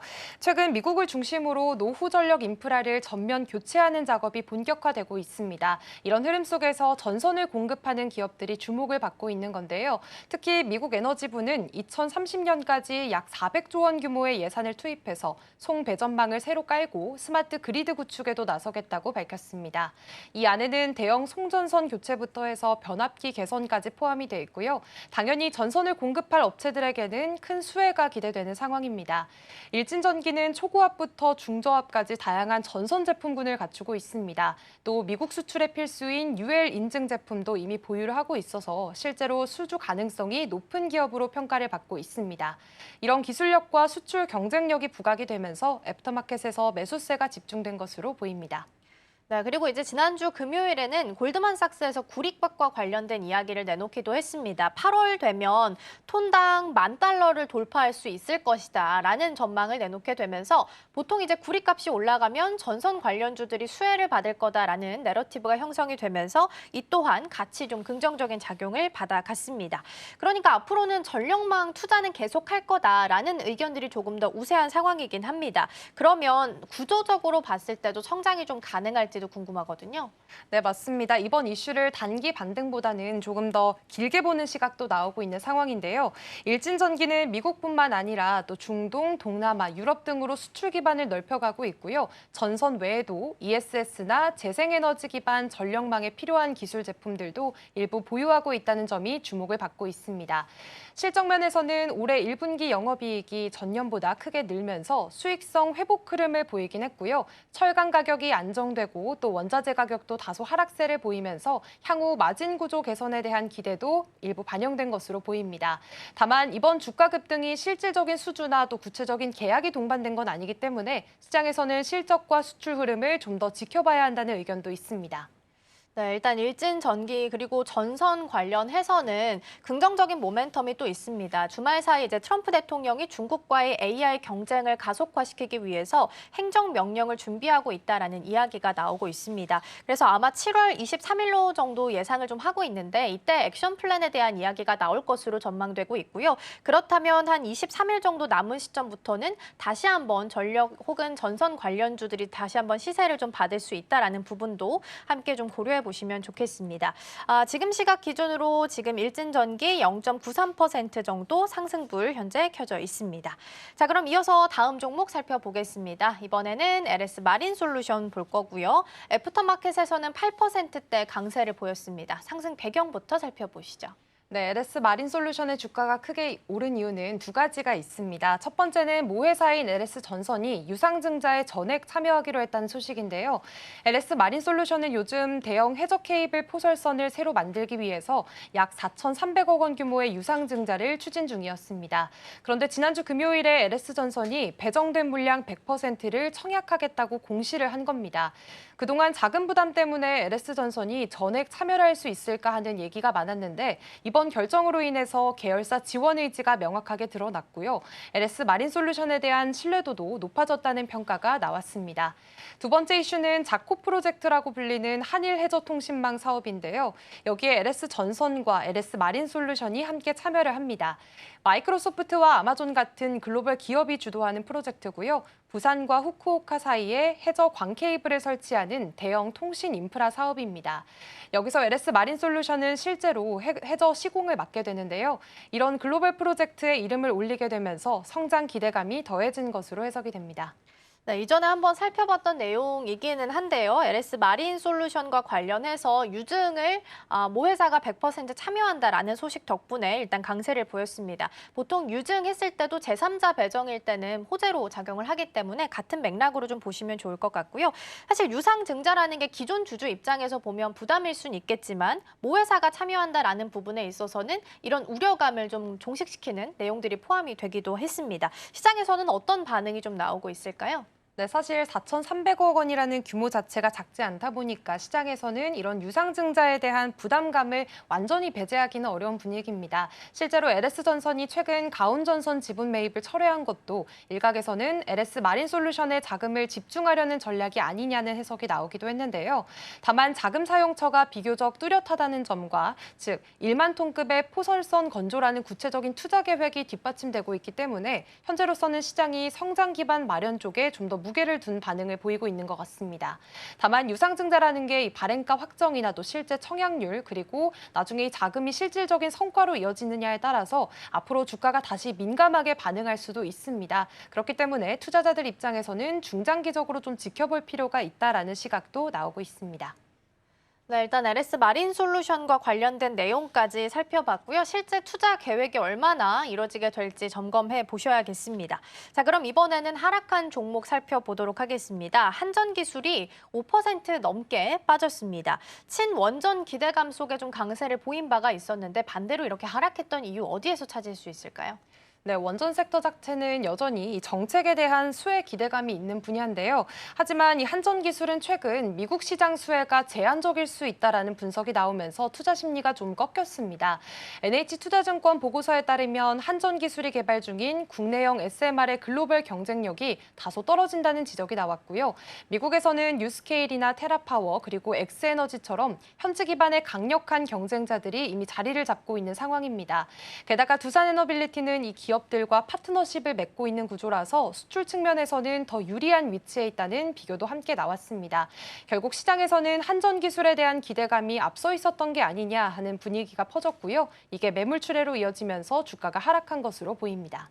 네, 한전기술 그리고 원전 관련해서는 긍정적인 모멘텀들이 쭉 나와주고 있는 상황이었는데 그러면 이번에 이렇게 하락했던 이유가 단순히 리포트 하나 때문으로 봐야 되는 건지 아니면 이걸 빌미로 해서 차익이 나왔다라고 판단을 해야 되는 건지 어떻게 봐야 될까요? 네, 이번 하락은 단순히 보고서 하나 때문이라기보다는 요즘 시장 전반이 좀 단기 과열 흐름에 접어든 상황이라는 점도 영향을 준 것으로 보입니다. 최근 들어서 단기 과열 종목 지정이 급증을 했는데요. 한전기술도 몇 주 전에 단기 과열 종목으로 지정된 적이 있습니다. 이런 구간에서는 조금만 부정적인 뉴스가 나와도 차익 실현 매물이 빠르게 나오는 경향이 있습니다. 특히 한전기술은 최근 몇 달간 주가가 좀 많이 오르게 되면서 밸류 부담에 대한 얘기도 계속 나왔고요. 글로벌 원전 수출 기대감이 실제 실적으로 언제, 얼마나 연결될 수 있을지에 대한 회의적인 시선이 다시 부각이 됐습니다. 전체적으로 원전 테마 자체에 대한 관심은 여전히 살아있지만 한전기술이 그 중심에 설 수 있을지는 좀 더 지켜보자는 분위기로 바뀌고 있습니다. 네, 일단 한전기술은 금요일 애프터마켓에서는 하락을 했지만 이제 주말 사이에 나왔던 원전 관련 이슈들이 좀 있기는 합니다. 일단 한전기술만 보면 지금 넥스트 트레이드 기준으로는 1.6% 상승불 켜져 있고요. 아마 뉴스 보셨겠지만 두산에너빌리티 사장이 산업부 장관 후보에 지명이 좀 된 상황입니다. 그래서 두산에너빌리티 같은 경우에는 지금 시각 기준으로는 6%대 상승불 켜져 있는 상황이고요. 뉴욕 증시에서도 홀택이라고 해서 원자력 관련한 종목이 IPO를 앞두고 있습니다. 빠르면 1월 정도 예상되고 있는데 수년 만에 원자력 에너지 관련된 종목이 IPO를 앞둔 상황이기 때문에 원전에 대해서는 긍정적인 모멘텀이 계속해서 나오고 있다는 부분도 함께 챙겨보시면 좋겠습니다. 이렇게 해서 넥스트 트레이딩 종목들 살펴봤고요. 김고은 앵커와는 여기서 인사 나누겠습니다. 오늘 말씀 고맙습니다. 네, 고맙습니다.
전일장 시와 오늘장 분위기 짚어보겠습니다. 개장까지 5분 남은 시점 스타포인트 시작하겠습니다. SCTV의 황민혁 전문가와 함께합니다. 어서 오십시오. 네, 안녕하세요. 네, 일단 전일장 뉴욕 증시부터 체크해 보도록 하겠습니다. 지난주 금요일 뉴욕 증시는 3대 지수 상승으로 마감을 했는데요. 연일 계속해서 상승 흐름 보여지면서 사상 최고가까지 올라가기도 했습니다. 나스닥 지수, S&P 500 지수 모두 좋은 흐름 보였고요. 특히나 엔비디아가 시총 4조 달러 코앞에 두고 있다는 소식까지 들려왔습니다. 지금 시장에서는 계속 호재가 작용이 되고 있는데 지난주 금요일 우리 증시는 조금 안타까운 상황이었습니다. 코스피가 차익 실현 매물이 나오면서 3,050선까지 밀렸고요. 5일선 아래로 지금 이탈이 된 상황입니다. 계속해서 좀 올라왔던 증시여서 그럴까요? 지금 조정 구간이 좀 들어온 것으로 보이는데 지금 시각 예측가로는 코스피가 0.37% 상승하면서 상승 출발할 것으로 보입니다. 코스닥에서도 지금 보합권에서 등락하고 있다는 점 체크해 보시기 바랍니다. 그렇다면 전일장 이슈부터 조금 체크해 보면 좋을 것 같은데요. 전문가님 일단 이 외국인들의 수급이 많이 들어오지 않고 있는 모습입니다. 금요일 시장에서도 외국인과 기관의 매도세가 강했고요. 개인만이 지금 사들이고 있습니다. 요즘 시장 분위기 어떻게 파악을 해보면 좋을까요? 네, 아무래도 외국인들이 매수를 하기에는 좀 부담이 될 수밖에 없다라고 생각을 합니다. 중동 쪽에서의 문제도 아직 확실하게 매듭이 지어지지 않은 상황이고, 네. 국내 같은 경우에는 이제 지수가 워낙에 또 단계 많이 올랐기 때문에 여기에서는 이제 뭐 매도 쪽으로 좀 가닥을 잡고 일시적으로 물량들을 단기에 수익 실현하는 물량들이 좀 있을 거예요. 그래서 지금 나오고 있는 외국인들의 그 매도 자체는 첫 번째로는 이제 단기 수익을 챙기기 위한 이 단기 수급에 대한 매도, 이게 첫 번째일 것 같고요. 두 번째 같은 경우에는 일단 외국인들이 코스피 지수가 3,000포인트 아래쪽에 있을 때하고 3,000포인트 위쪽에 있을 때 포트폴리오의 구성이 똑같을 수는 없어요. 많이 올라간 종목들은 사실 덜어낼 수밖에 없고, 그다음에 상대적으로 이제 아직 덜 오른 종목들 쪽으로 시선을 돌릴 수밖에 없거든요. 근데 자금이 한정되어 있기 때문에 뭐 무제한으로 계속 살 수는 없고, 그래서 매도를 하고 나서 다음 종목으로 이제 교체되는 이 포트의 변경이 아마 이게 있을 것 같아요. 그래서 최근에 매도가 나오고 있긴 하지만 이게 시장 하락으로 이어지는 매도라기보다는 포트폴리오 변경에 대한 그런 이슈라고 좀 보시면 좋을 것 같고요. 그래서 최근에 시장이 좀 흔들렸고 다음에 자리를 잡고 올라갈 때 과연 외국인들이 어떤 종목을 또 팔고 어떤 종목을 또 사느냐, 이 부분에 대해서 여러분들도 관심을 가지시면 좋을 것 같습니다. 네, 아무래도 좀 단기간 계속해서 올라왔던 장세이니만큼 지금은 숨고르기 흐름이 이루어지고 있는데요. 오늘도 월요일이니만큼 이번 주에 또 중요 이벤트들이 많기 때문에 체크를 해보셔야 될 것 같습니다. 일단 내일부터는 IPO 제도 개선안이 시행이 됩니다. 또 새로운 신규 종목에 대한 이야기들 계속해서 나올 예정이고요. 또 7월 4일에는 상법 개정안 통과 처리를 또 앞두고 있는 만큼 계속해서 좀 흔들리는 장세가 이어지지 않을까라는 생각까지 듭니다. 이번 주 금요일은 뉴욕 증시 마저도 휴장인데요. 이번 주 전략을 좀 어떻게 세워보면 좋을까요? 일단 이번 주에도 되게 중요한 이슈들이 되게 많아요. 그러니까요. 파월 의장의 또 연설도 예정이 네. 되어 있고, 앞에서 얘기했던 이제 IPO 쪽에서의 그 개정. 근데 이게 제도 개선이 되는 부분은 그동안 우리가 IPO 쪽에 그 종목들에 투자를 할 때 기업이 공개되기 전에 처음에 청약을 많이 했잖아요. 근데 그쪽에 투자하는 이유는 거의 대부분 이제 이익을 좀 어느 정도 보전을 할 수 있다. 그리고 좀 상대적으로 상장되기 전에 투자를 하면 싸게 살 수 있기 때문에 좀 안전한 투자처다라고 사람들이 생각했단 말이죠. 그런데 이번에 이제 IPO 쪽에서 제도 개선이 되게 된다면 기존의 그 공모가 대비했을 때 시초가가 한 이제 90%에서 200% 정도까지 이제 그 가격 밴드가 있었거든요. 그러면 결국 이제 10,000원짜리 주식이 이제 공모가 10,000원짜리 주식이 상장이 되면은 결국 이제 9,000원에 시작을 했단 말이죠. 근데 이번에 개정이 된다면 이제 10,000원짜리 주식이라고 한다면 6,000원에 또 시작이 될 수 있기 때문에 약간의 변동성이 좀 예상이 된다. 이 부분을 참고해서 보시면 좋을 것 같습니다.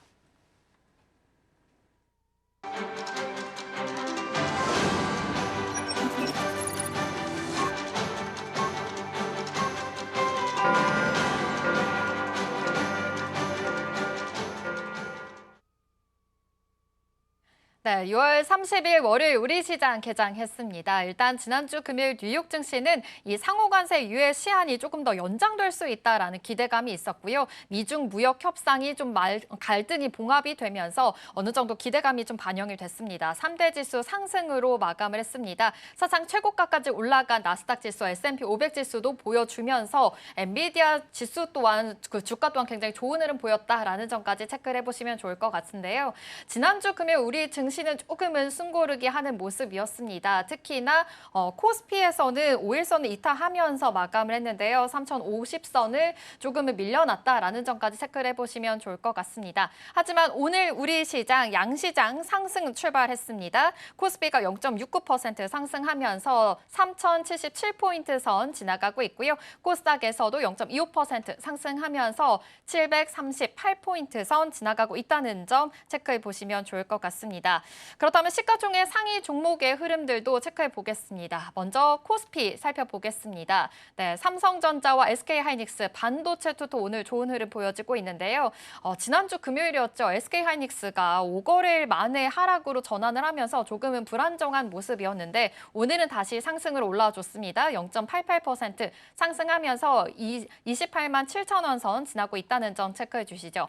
일단 시가총액 상위 종목 1위부터 5위 정도는 지금 빨간불과 보합권에서 지나고 있다는 점 체크해 보시면 되겠는데요. 그중에서도 LG 에너지 솔루션 오늘 1.22% 상승하면서 2차 전지단에서도 오늘 상승 흐름 보여지고 있다는 점 체크해 주시죠. 두산 에너빌리티의 상승세가 무섭습니다. 오늘 6% 강한 상승 보이고 있습니다. 지금 주말 사이에 이슈가 있었죠. 산업부 장관 후보에 두산 에너빌리티 사장이 지명이 됐습니다. 오늘 과연 끝까지 좋은 흐름 보여줄 수 있을지 잠시 후에 체크해 보도록 하겠습니다. 이어서 6위부터 10위도 체크해 보겠습니다. 네, 6위부터 10위는 좀 혼조세 보인 가운데 오늘 현대차 다시금 올라왔습니다. 0.24% 상승하면서 지나고 있고요. 다만 기아는 오늘 소폭 쉬어갑니다. 0.4% 기아는 하락하고 있다는 점 체크해 보시기 바랍니다. 또 하나 에어로스페이스, 지금 하나 에어로스페이스 같은 경우는 1.35% 소폭 쉬어가는 흐름 이어지고 있고요. 지금 네이버에서도 0.58% 상승하면서 지나고 있다는 점 체크해 보시면 되겠습니다. 이어서 코스닥 살펴보도록 하겠습니다. 코스닥 1위부터 5위입니다. 네, 오늘 LG 에너지 솔루션에서 좋은 흐름 보였던 만큼 코스닥에서도 2차 전지주들 좀 오늘 흐름 좋습니다. 에코프로 BM 2.9% 상승하면서 지나고 있고요. 에코프로 또한 2%대에서 지금 등락하고 있는데요. 에코프로 형제들 오늘 상승 탄력 받아가고 있다는 점 체크해 보시기 바랍니다. 레인보우 로보틱스도 1.4% 상승하고 있습니다. 요즘 로봇주들이 다시 들썩이고 있는 흐름인데요. 로봇주들 관련해서 잠시 후에 또 전략 세워보도록 하겠습니다. 이어서 6위부터 10위도 체크해 볼까요?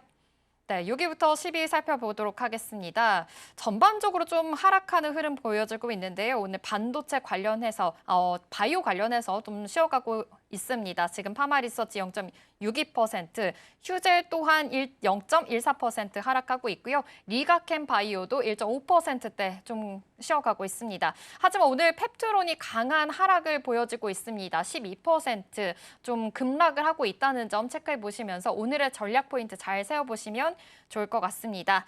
그렇다면 지금 이 시각 좀 지수 상황도 다시 체크를 해보겠습니다. 이렇게 코스닥에서는 그래도 쉬어가는 종목이 많긴 하지만 양시장 모두 상승하고 있다는 점 체크해 보시면 좋을 것 같은데요. 코스피가 0.53% 상승하고 있고요. 코스닥에서도 0.09% 그래도 상승하면서 양 지수 모두 다 지금 상승 흐름 보여지고 있다는 점 체크해 보시면 좋을 것 같습니다.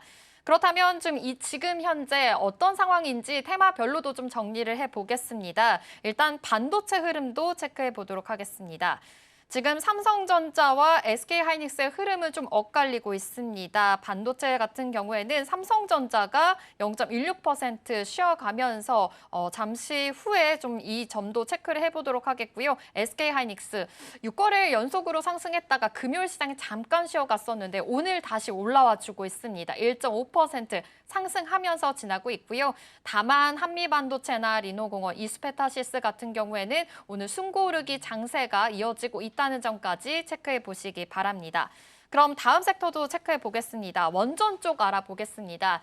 아무래도 오늘 두산 에너빌리티 지금 예측가부터 계속해서 강한 시세를 뿜었던 만큼 두산 에너빌리티 같은 경우에는 지금 8% 강세 흐름 보여지고 있습니다. 산업부 장관의 두산 에너빌리티 사장이 지명됐다라는 소식이 있었죠. 아직 동반 상승하는 흐름 가지고 있고요. 현대건설 1%, LS 일렉트릭도 2% 강세 흐름 보여지고 있습니다. 다만 오늘 한국전력과 효성중공업은 쉬어가고 있다는 점 체크해 보시기 바랍니다.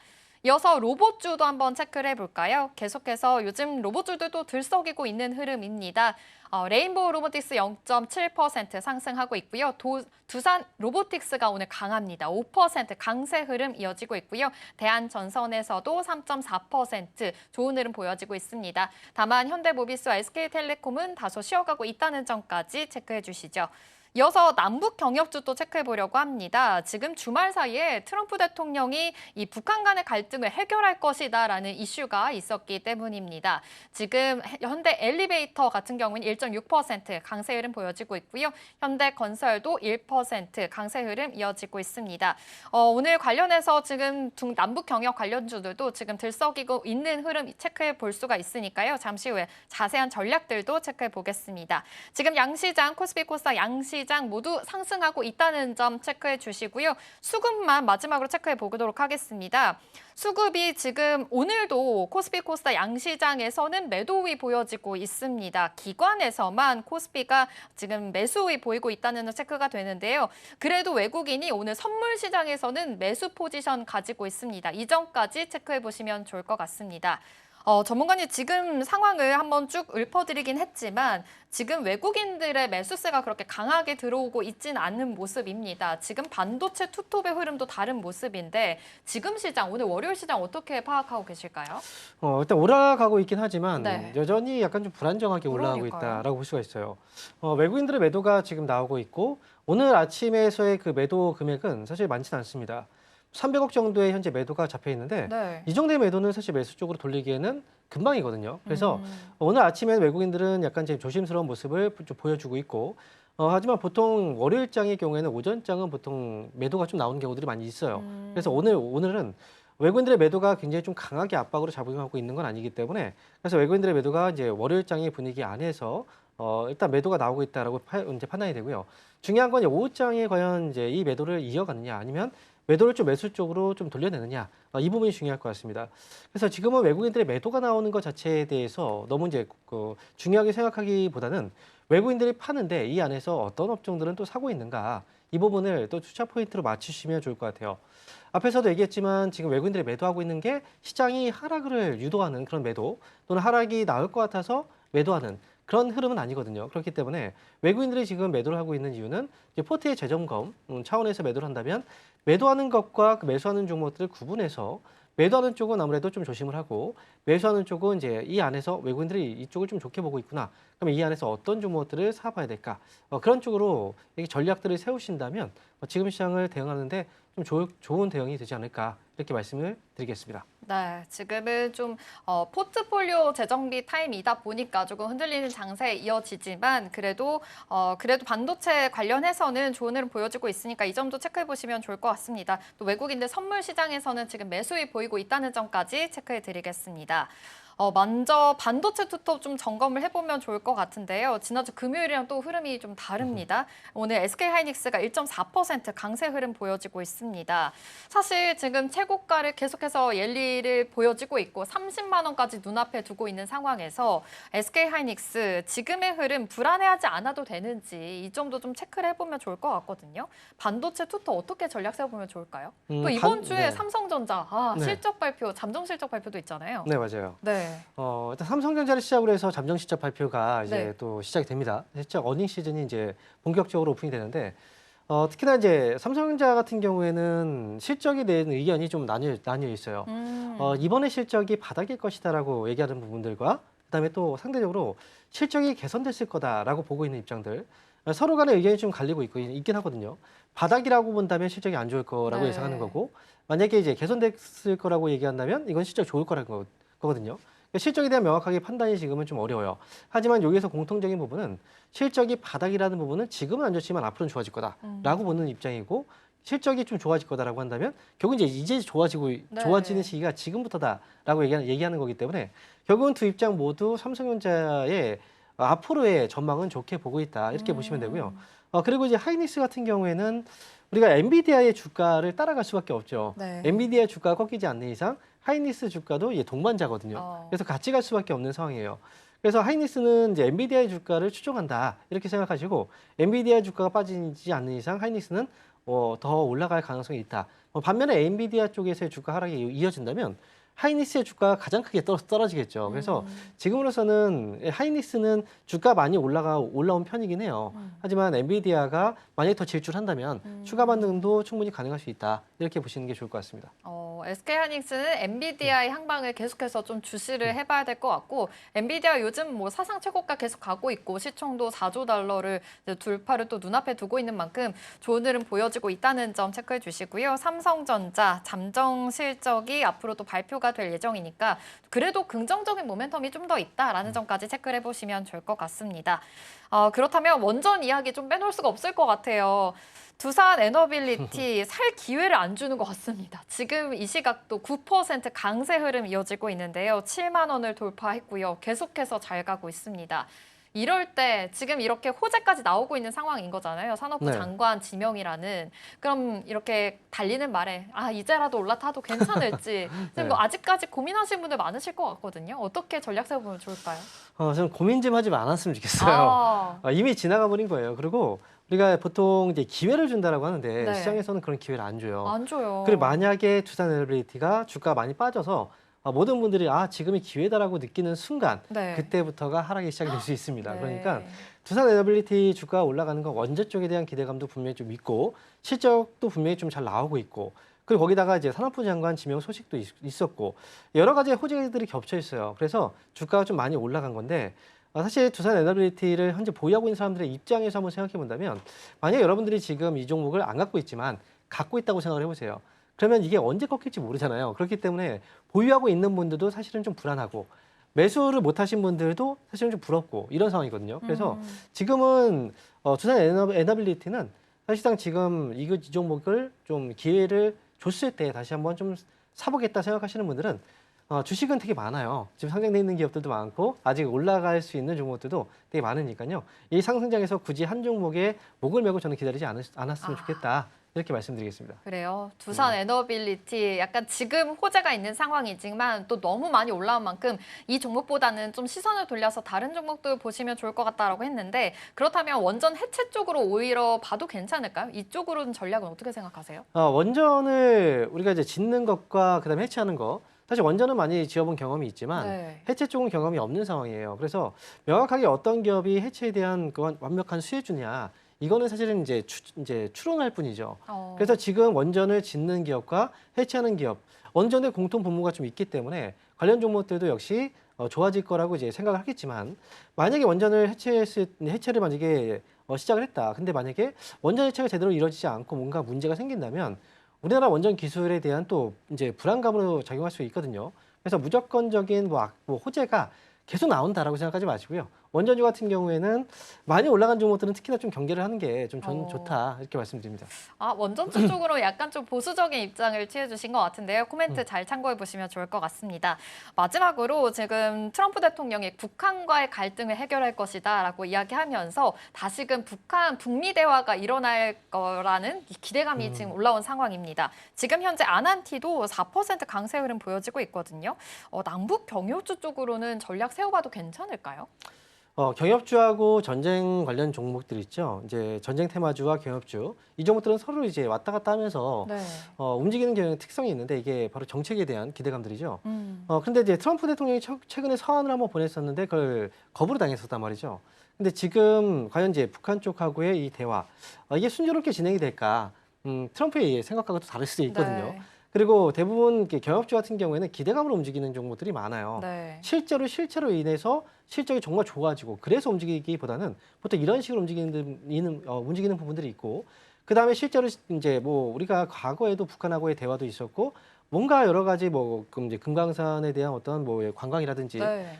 개성공단에 대한 이슈 여러 가지 있었지만 결국은 이 김정은의 그 말 한마디에 따라서 다 거품처럼 다 사라질 수가 있거든요. 그렇기 때문에 그 부분은 정말 단기로 매매를 하실 분들은 가능하겠지만 굳이 이 종목을 지금 매수해서 계속 가져간다라는 건 저는 옳지 않다 이렇게 말씀드리겠습니다. 그렇군요. 아무래도 좀 수장 발언에 대한 불확실성은 있기 때문에 이 점은 우려를 같이 해보시면서 투자 전략을 잘 세워보셔야 된다라는 코멘트까지 해주셨습니다. 참고해 보시기 바랍니다. 스탁포인트는 여기서 마무리하도록 할게요. SCB 황민혁 전문가와 함께했습니다. 고맙습니다. 네, 감사합니다.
네, 계속해서 캐스팅콜로 이어가 보도록 하겠습니다. 오늘 도움 말씀에는 기업공시연구소 변영인 대표 자리해 주셨습니다. 대표님 어서 오세요. 네, 반갑습니다. 네, 월요일 시장 문을 열었습니다. 지난주 금요일 날 봤을 때 코스피가 5월 23일 이후 처음으로 이틀 연속 하락을 했고요. 코스닥은 5월 19일 이후 처음으로 3일 연속 하락하면서 마무리했습니다. 특별한 악재는 없는 상황 속에서 하락 마감하면서 차익의 빌미가 됐었는데요. 오늘 시장 문을 열었고 일단 코스피 코스닥 지금 시각 기준으로는 엇갈린 흐름이 나오고 있습니다. 코스피가 강보합, 코스닥이 약보합 흐름이고요. 현물에서는 모두 다 외국인 투자자가 좀 빼고 있는데 선물에서는 그래도 매수 포지션 찍혀 있긴 합니다. 코스피가 오르고 있긴 한데 약간은 찜찜한 마음이 좀 들어서요. 전반적인 분위기 어떻게 해석을 좀 해보면 좋을까요? 네, 우선 미국 증시의 경우에서는 나스닥과 S&P 500 지수가 사상 최고가를 좀 경신하는 그런 랠리를 좀 이어가고 있고 수급적인 기조가 일단 미국이 정체됐던 요인에서 한국이 반등을 좀 했었고요. 최근의 기조에서는 한국이 조금 쉬어가는 구간에 미국 증시가 상대적으로 좀 강한 흐름들을 좀 보여주고 있는데 일단 미국을 좀 논외로 하더라도 글로벌 증시 기조를 전반적으로 좀 감안했을 때 한국 증시가 단기적인 어떤 과일권에서 상승을 했다는 점 그리고 이 코스피 지수의 어떤 기준에서는 3,100선을 좀 돌파하고 난 이후에 최근 어떤 가격 조정을 좀 거치고 있는 그런 부분들은 단기 과열권 내지는 현재 차익 매물들을 좀 일정 부분 좀 소화하고 있는 과정 정도 좀 해석해 볼 수 있겠고요. 여기도 해서 지금 이 7월 8일 좀 앞두고 있는 이 상호관세 관련된 유예기간에 관련된 리스크 요인들 이 부분이 일단 주말에 나왔던 내용들이 미국과 캐나다의 관세 협상이 중단됐고 캐나다에 대해서 새로운 관세율을 좀 부과할 수 있다 이런 노이즈가 전체적인 관세 리스크에 관련된 일부 좀 조정의 좀 빌미가 좀 되지 않나. 다만 전체적인 어떤 스탠스를 좀 감안했을 때 현재 좀 일본도 마찬가지고 한국 그리고 주요 국가들이 미국과 관세 협상을 현재 좀 추진하고 있는 그런 국가들에 대해서 상호 관세를 유예 기간을 좀 더 연장할 수 있는 그런 요인들이 일단 지난주 미국 증시가 좀 상승하게 된 그런 계기로 작용을 했기 때문에 일단 그런 영향도에 따른 증시의 어떤 낙폭은 좀 제한적이지 않을까라고 판단이 좀 되고 있고요. 지금 우리 증시가 조금 쉬어가고 있는 이 구간에서 외국인이 한 4거래일 정도 매도세가 좀 나오고 있는 모습인데 전반적으로 어떤 누계 금액들을 좀 환산해 봤을 때 일단 6월 초에서 중반까지 유입됐던 전체 총량 대비해서 최근에 매도액들은 그렇게 좀 우려스러운 그런 구간은 좀 아니다라고 좀 판단이 좀 되고 있습니다. 대체적으로 수급 기조들도 좀 이게 오늘 일부 코스피 기준에서는 한 0.5% 정도 반등세가 좀 나오고 있지만 일단 시세 부분들이 대형주에 좀 집중이 됐던 부분들이 일부 좀 쉬어갔던 부분들. 그래서 오늘 거래일에서는 일부 쉬어갔던 종목들에 대한 반등 여건들이 있고요. 이번 주에는 기대할 수 있는 요인들이 좀 굉장히 좀 많죠. 상법 개정안에 관련된 통과 여부, 그다음에 삼성전자의 잠정 실적 같은 그런 굵직한 체크 포인트들이 좀 있기 때문에 대형주 중심의 어떤 수급 장세는 당분간 조금 더 이어질 수 있지 않을까라고 좀 판단되고 있습니다. 네, 대체적으로 봤을 때는 수급이 일단 빠지고는 있지만 그래도 긍정적인 부분들이 여전히 많이 좀 남아있다. 그리고 그렇게 많이 규모가 좀 크지 않다라는 부분에 있어서는 긍정적인 평가를 좀 줄 수 있겠습니다. 그러면 이제 일정상으로 봤을 때는 MSCI 편입과 관련해서 8월 편입될 종목들 리스트업 아마 확인하셨을 겁니다. LIG 넥스원이랑 두산이 이야기가 좀 되고 있고요. 변경은 이제 8월로 예정되어 있지만 주가로 봤을 때는 미리 이제 패시브 자금 유입에 대한 기대감 7월 중순 정도가 가장 고점이 될 거다라는 이야기가 많이 나오고 있습니다. 그렇게 본다면 편입의 가능성이 높은 리스트업된 종목들은 7월 중순 고점을 향해서 지금부터 좀 주목해봐야 되는 것이 아닐까라는 생각이 들어서요. 대표님 어떤 의견 좀 주실 수 있을까요? 네, 대체적으로 지금 이 MSCI 이제 정기 편입이 좀 되는 요건들, 뭐 유동 기준에서는 뭐 3조 9천억 정도가 좀 초과가 좀 돼야 될 것 같고요. 전체 시가총액 기준에서는 한 6조 후반, 7조 정도의 선에서 좀 통과 좀 유력한 상황들이기 때문에 이전 흐름들 좀 봤을 때 LIG 넥스원의 경우에는 지난 6월 23일 66만 원까지 단기 상승을 했죠. 그리고 현재 구간도 전일 시가총액 대비해서는 현재 유동 비율과 전체 어떤 총량 기준들은 좀 충족을 좀 하고 있다. 다만 일단 이게 기준일로부터 좀 산입되는 그 기간까지에 대한 가격 유지가 좀 중요할 것이기 때문에 LIG 넥스원의 경우에는 현재보다 주가가 추가적으로 하락하지 않는다면 일단 뭐 8월에 어떤 정기 편입 가능성도 좀 높지 않을까라고 볼 수 있겠고요. 일단 그 이외의 종목들의 경우에는 단순하게 단기간의 시가총액을 좀 찍었다는 부분들을 우리가 체크하기보다는 연속성이 좀 더 중요하다는. 그래서 과거에 이 정기 리뷰에서 우리가 확인됐던 부분들은 단기간에 좀 급등했던 그런 종목군들이 편입 요건들을 좀 제한시키는 규정이 좀 일부가 좀 바뀌었습니다. 기존일로부터 한 2주간의 어떤 가격의 연속성들 좀 있어야 될 것 같고요. 유동 비율도 단기적보다는 해당되는 어떤 기간에서에 대한 유지 요건들을 이번에 좀 반영하는 그런 부분들이 아마 지난 어떤 이 1분기 리뷰 부분부터 좀 적용이 됐다라고 좀 감안했을 때 일단 편입 요건에 관련된 기대감들, 특히나 뭐 국내 증시의 경우에도 코스피 기준에서 상승세를 상당히 좀 잘 유지를 하고 있는 그런 부분들이기 때문에 이전 요건들보다 좀 완화된 편입 요건들을 좀 더 기대해 볼 수 있지 않을까라고 판단하고 있습니다. 네, 이렇게 해서 MSCI 관련된 내용까지 체크를 좀 해봤습니다. 주가에 대한 고점은 일단 7월 중순 정도로 예상이 좀 되고 있기 때문에 그 전의 흐름들을 같이 좀 체크해 보시면 좋지 않을까 싶습니다.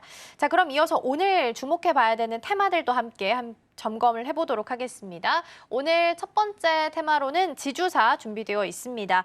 일단 여당인 민주당이 7월 4일까지 상법 개정안을 통과시키겠다라는 의지를 좀 드러냈습니다. 그리고 만약에 시행이 된다라고 하면 유예기간 없이 바로 적용이 될 예정입니다. 그래서 7월 4일까지 전략을 좀 어떻게 세워가면 좋을지 그리고 그 이후의 흐름은 어떨지 잠시 후에 한번 점검해 보도록 하겠고요. 두 번째 열어보겠습니다.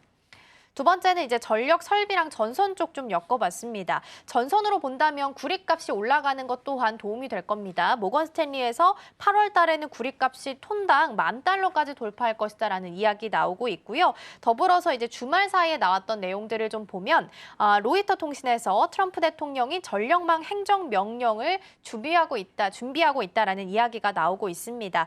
7월 15일에 AI 에너지 행사가 예정되어 있는데 여기서 연설이 아마 있을 것으로 보이고요. 7월 23일은 이와 관련된 내용을 담은 AI 액션 데이로 예정을 좀 하고 있습니다. 그래서 관련된 내용들 덕분에 오늘 흐름이 좀 나쁘지 않게 나오고 있는 것 같습니다. 마지막 열어보겠습니다.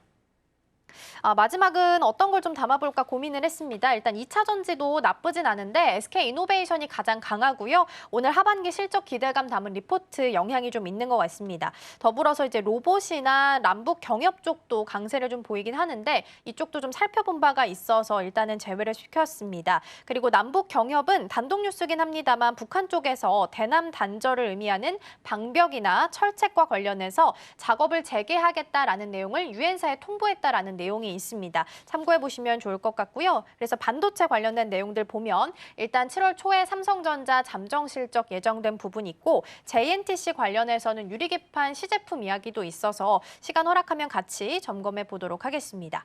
자, 그럼 지금 가장 기대감이 높은 이번 주 가장 중요한 일정 중에 하나가 상법 개정안이라서 지주사부터 먼저 체크해 보도록 하겠습니다. 법안이 통과될 것으로 예상은 좀 되고 있는데 그렇다면 이제 주가는 세론으로 작용하는 게 아닐까라는 걱정도 한켠으로 좀 들어서요. 어떤 체크 포인트를 두고 투자 전략을 세워야 될까요? 네. 우선 여당에서 구성됐던 코스피 5천 특위에서 6월 임시국회 회기 전일 7월 4일입니다. 이 기간까지 강화된 상법 개정안을 통과시키겠다라는 의지를 좀 밝힌 바 있었기 때문에 그러니까 이 부분에 대한 이 많은 좀 논쟁들이 좀 일부가 있습니다. 그럼에도 불구하고 강행 처리를 좀 하겠다라는 부분들이 일단 기대감으로 좀 작용을 할 것 같고요. 강화된 상법 개정안에 관련된 초안들은 이전에 법안에서에 대한 어떤 통과가 좀 무음화됐던 그런 부분들보다 조금 더 강화된 조치였는데 대표적으로 한 3가지 체크 포인트가 좀 있을 것 같아요. 일단 이 회사에 대한 책임 의무를 좀 갖고 있는 이사 충실에 대한 의무 부분이 회사에 대한 책임 부분에서 주주까지 좀 확대가 되는 것이죠. 그래서 주주의 이익에 반하는 행위를 하게 되는 경우에 법적 처벌을 좀 받는다는 겁니다. 그래서 배임이라든가 이런 부분들에 관해서 소액 주주라든가 주주가 고소를 할 수 있는 여건들이 좀 되는 것이죠. 개정된 상법 개정안을 위배하는 그런 행위가 좀 된다는 관점에서는 일단 기업이 그동안 모회사의 디스카운트 요인으로 좀 작용됐던 쪼개기 상장이라든가 최근에 이 물적 분할이라든가 인적 분할 내지는 합병 같은 그런 부분들이 대주주들에게 다소 좀 유리한 의사결정으로 좀 작용했던 그런 부분들이 상당히 좀 제한될 수 있는 부분들이기 때문에 향후에 배임의 소재들을 의식한다면 사실 이런 무리수를 좀 두는 그런 행위들이 상당히 좀 제한적인 그런 의사결정 안에서 주주의 어떤 이익 가치들을 좀 더 보장하는 그런 어떤 의사결정으로 좀 이루어지지 않을까라는 기대감이 재차 좀 반영되고 있지 않나라고 볼 수가 있겠고요.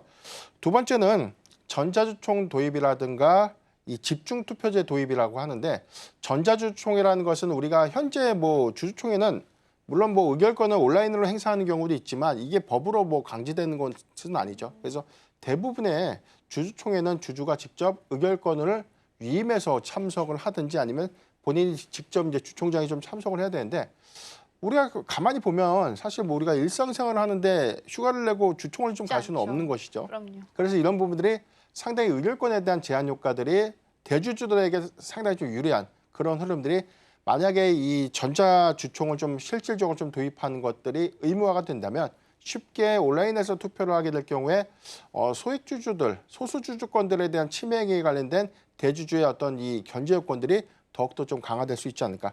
집중투표제도 마찬가지입니다. 의결권 하나당 한 의안을 좀 우리가 투표할 수 있는 부분들인데 이걸 이제 세부적으로 A와 B 이사가 있다면 A 이사를 선임하고 B를 부결시킬 수 있는 개별적인 어떤 의결권에 대한 요건들을 나눠서 좀 할 수 있다는 그런 부분들이 일단 대주주들 또는 경영진들의 상당한 부담이 좀 될 수 있는 부분들이기 때문에 이런 부분들은 경영의 감시 기능을 좀 강화시킨다는 관점에서 긍정적인 기대 요인들이 좀 될 수 있기 때문에 상법 개정안들은 일단 주주의 어떤 이익을 굉장히 좀 긍정적으로 좀 작용시킬 수 있는 계기다. 반대로 이제 이 부분은 이사충실에 대한 의무 확대라든가 집중투표제 도입 부분들이 만약에 구체화가 좀 된다면 소송권이 좀 남용될 수 있어요.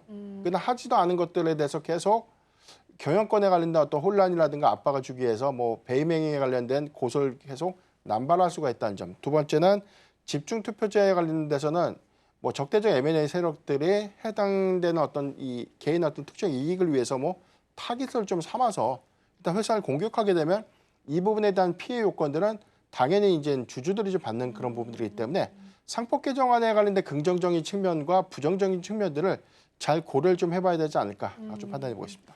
그렇군요. 일단은 상법 개정안 큰 틀에서 봤을 때는 주주의 이익을 조금 더 높여주는 데 있어서는 긍정적으로 작용을 할 것으로 보이고요.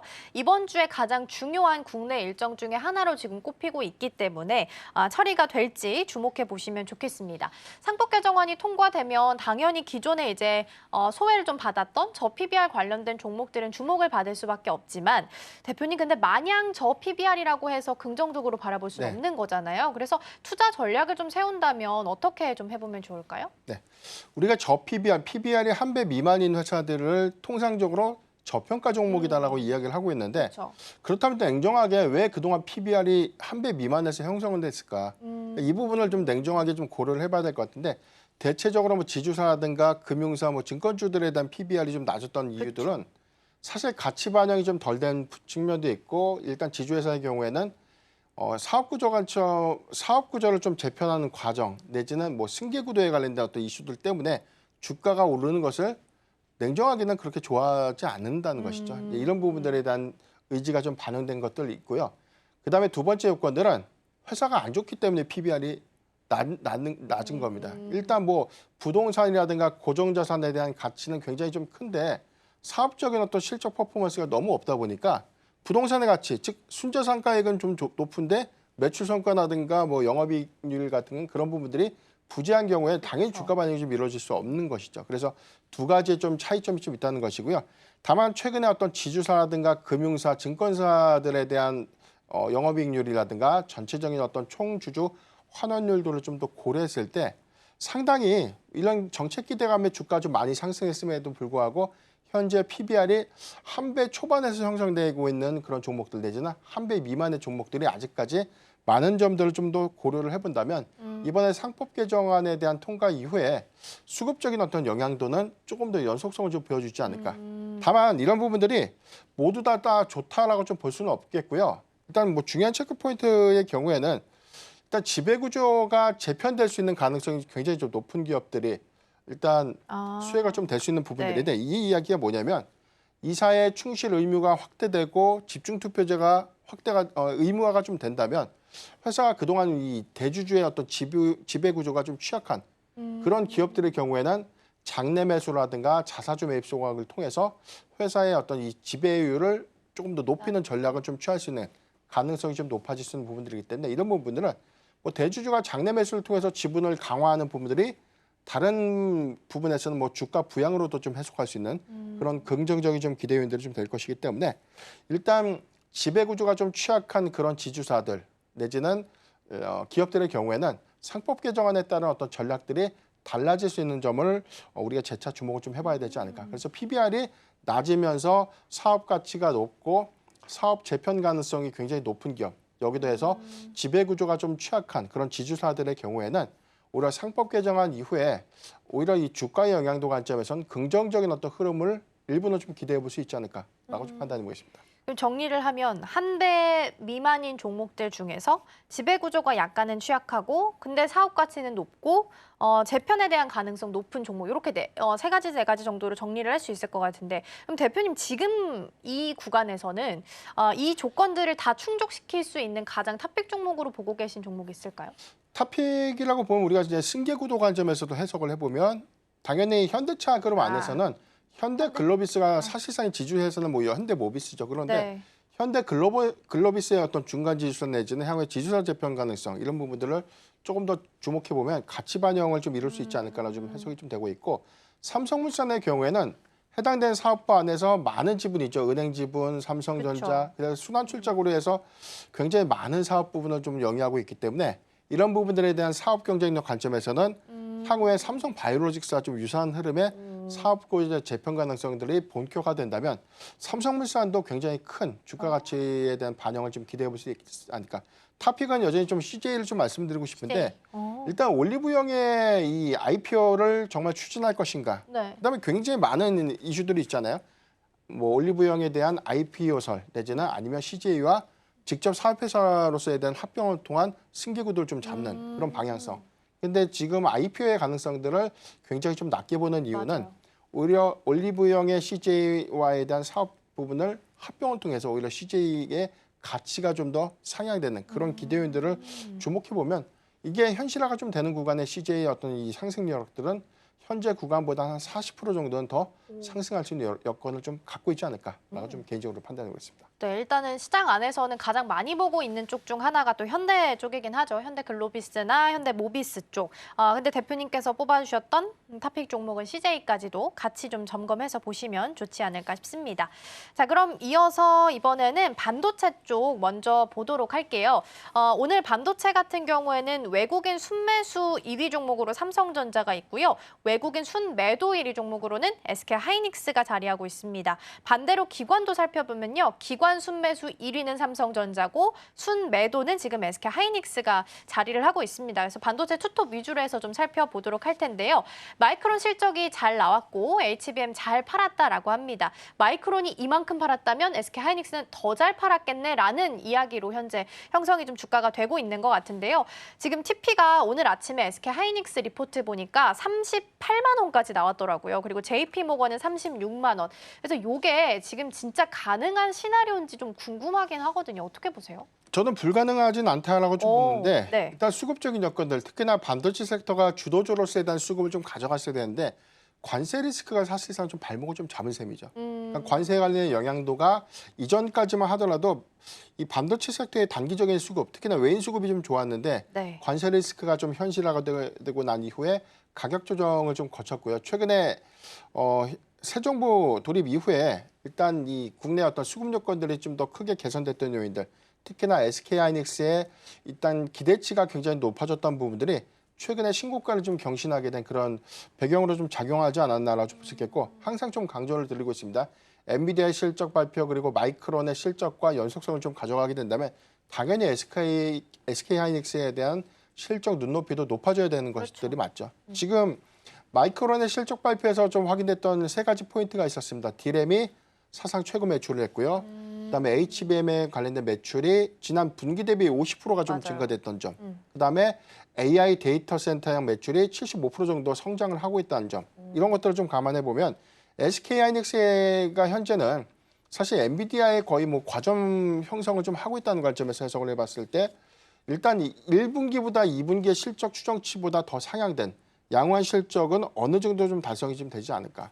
다만 연속성이 조금 더 이어질 수 있는 부분이라면 네. 외인의 수급의 어떤 방향성들이 조금 더 뚜렷하게 유입이 좀 되는 효과들이 SK하이닉스가 뭐 단기적으로 30만 원 돌파 그리고 여기서 확실한 어떤 돌파 이후에 지지를 좀 해준다면 단기적으로 한 33만 원대까지는 무난하게 좀 진입할 수 있는 여건이다라고 좀 해석을 해볼 수 있겠고요. 네. 삼성전자의 경우는 이번 주 금요일에 잠정 실적 발표를 좀 하고 있죠. 네. 다만 실적의 기대치가 1분기 지난 컨콜에서는 1분기에 대한 실적이 저점이다라고 얘기를 했는데 과연 2분기에서 그래도 이 DS 부분에 대해서 아쉬운 실적을 좀 보였지만 네. 이 스마트폰의 어떤 출하량들이 지난 1분기에 굉장히 좀 좋았던 점이 기대치 이상의 영업이익률을 좀 기록했다는 점. 이 부분이 2분기에도 좀 재현될 수 있을지 이 여부가 좀 중요할 것 같은데 일단 증거사의 추정 리포트들을 모두 다 좀 확인해 봤을 때는 대체적으로는 일단 추정치보다는 좀 소폭 좀 하회하는 실적 미스가 어느 정도 좀 예상은 될 수 그러니까요. 있겠는데 만약에 이 부분이 현실화가 된다고 하더라도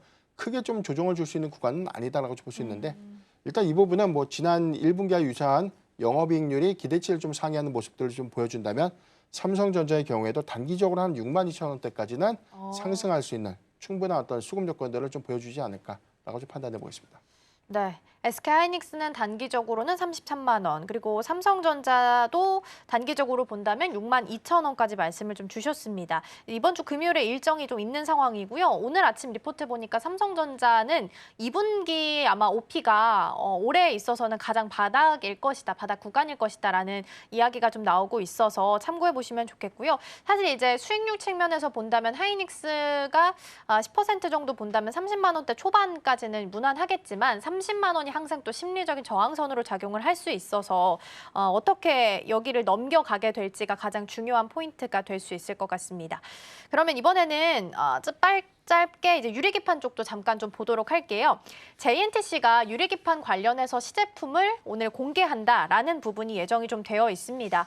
여전히 반도체에 있어서 발열이 문제고 그걸 잡기 위해서 가장 빠른 대안 중에 하나가 유리기판이라서 관심을 좀 받고 있는 중인데요.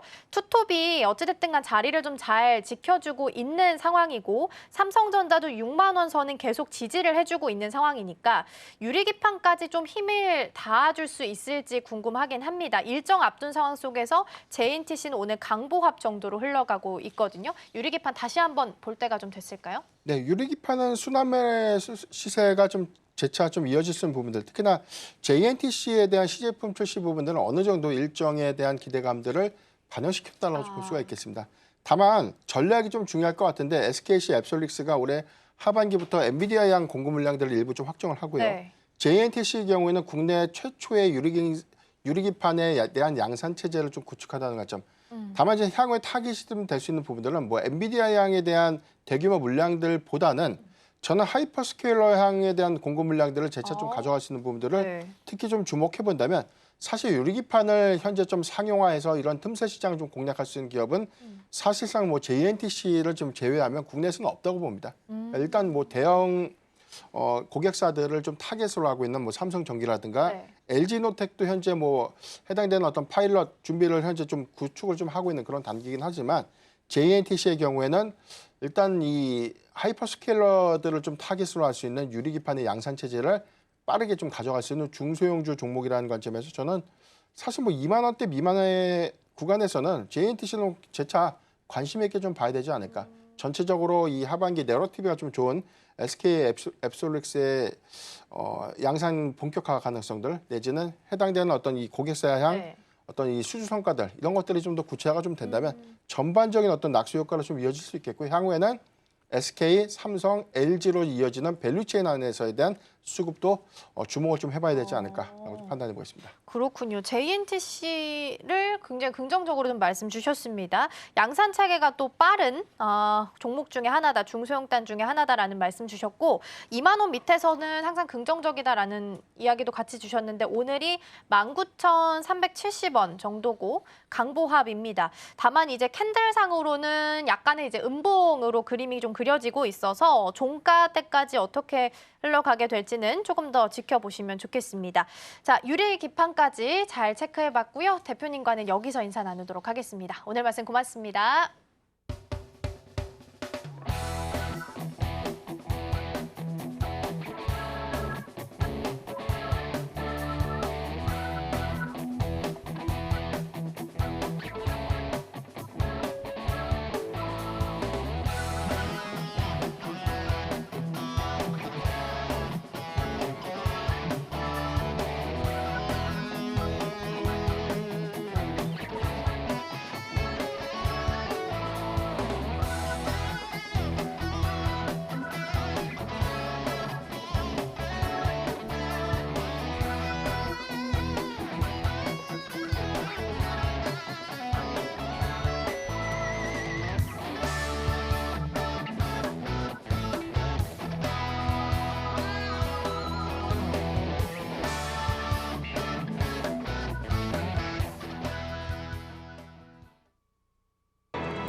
네, 댓글 답해주는 아나운서 코너로 이어가 보도록 하겠습니다. 오늘부터 새롭게 선보이는 코너고요. 김민 앵커와 함께합니다. 어서 오세요. 안녕하세요.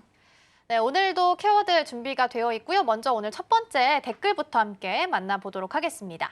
네, 오늘 첫 번째 댓글, 미국은 관세 규제까지 투자할 만한 메리트가 과연 남아있는 건가요? 라는 질문입니다. 일단 지난 주말까지 살펴봤을 때 관세 내용은 베센트 재무장관이 9월 1일까지 무역 협상을 어느 정도 마무리하겠다라고 이야기를 하면서 증시가 좀 올랐습니다. 유예 기간에 대해서 연장 가능성에 대한 이야기가 첫 번째 나오고 있고 두 번째는 중국과 좀 잘 진행되고 있어서 긍정적으로 좀 흘러가고 있습니다. 그러나 일단 봤을 때 일정상으로 7월 8일이 데드라인이다 보니까 국내에서는 관세 협상에 대해서 좀 빠르게 움직임이 좀 나타나고 있는 것 같습니다. 어떤 부분들을 좀 살펴보면 좋을까요? 네, 먼저 한미통상협약에 대해서 주목받는 이유를 다시금 체크를 해봐야 될 것 같은데요. 최근 자동차 관세, 그리고 IRA, 에너지 투자까지 이런 미국발 이슈들이 연쇄적으로 한국 산업에 직격탄을 날리고 있습니다. 특히 미국이 한국산 자동차에 25% 고율 관세를 또 부과하면서 실제로 대미 수출이 급감했고요. IRA 적용에서도 한국 기업들이 차별받는 구조가 지속되자 또 정부가 외교 통상 라인을 총동원하게 됩니다. 그래서 이번에 여항구 본부장이 미국 상무부, USTR 상하이 의원 30명과 만나서 전방위 로비와 협상 판짜기에 들어갔는데요. 새 정부와 협상 채널을 구축하자는 메시지를 공식화하면서 어느 정도 신뢰 기반을 현재 만들고 있는 상황입니다. 네, 그렇군요. 근데 이제 이런 질문이 좀 나올 수밖에 없어요. 우리는 결국에 투자만 하고 이득을 얻는 건 미국만 이득을 얻는 거 아니냐라는 생각이 들 수밖에 없거든요. IRA도 여전히 똑같이 흘러가고 있고 LNG는 우리가 투자금을 대야 되는 상황이다 보니까 무리가 좀 있지 않나라는 생각들도 들어서 시장에서는 어떤 반응이 좀 나오고 있을까요? 사실 시장에서의 입장은 좀 양가적인 양상이 현재 펼쳐지고 있습니다. 먼저 이렇게 정리할 수 있겠는데요. 정책 기대감만으로 급등한 종목, 단기 과열송에 외국인 기관이 이탈하고 또 불확실한 규제 흐름까지 겹치면서 지금은 좀 신중하게 접근할 필요가 있다는 접근이 첫 번째입니다. 그리고 또 외교 라인 복구, 협상 테이블 복귀 자체는 긍정적으로 평가하지만 가시적인 성과는 없다라는 회의론도 함께 가지고 있는 쪽도 있는데요. IRA와 관련해서는 여 본부장이 미국 의회 세입 재무위원들과 함께 접촉하면서 또 한국 기업의 투자 가치를 강조했고 알래스카 LNG 프로젝트에 대해선 미국이 한국이 꼭 참여했으면 좋겠다라는 입장을 내놓기도 했습니다. 즉 미국도 한국의 자본과 기술을 필요로 하는 건 맞습니다. 하지만 전문가들은 협상은 이제부터가 진짜 시작이다라고 이야기합니다.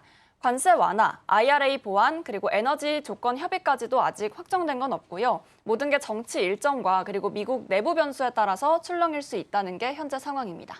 네, 말씀처럼 지금은 협상의 형식은 복원이 됐지만 내용에 있어서는 여전히 안개 속이다라는 부분 살펴보셔야 되겠습니다. 일단 일정상으로는 7월 8일이 데드라인입니다. 그러나 베센트 재무장관의 이야기를 들어봤을 때는 약간의 유예 가능성에 대해서 좀 틈새가 열려있는 상황이다 보니까 주가 추이 좀 지켜보시면 좋겠고요. 관세하면 또 빼놓을 수 없는 쪽이 자동차 쪽 그리고 조선 방산 쪽이니까 같이 함께 점검해 보시면 좋겠습니다. 자, 그럼 이어서 이번에는 두 번째 댓글도 함께 확인해 보도록 하겠습니다.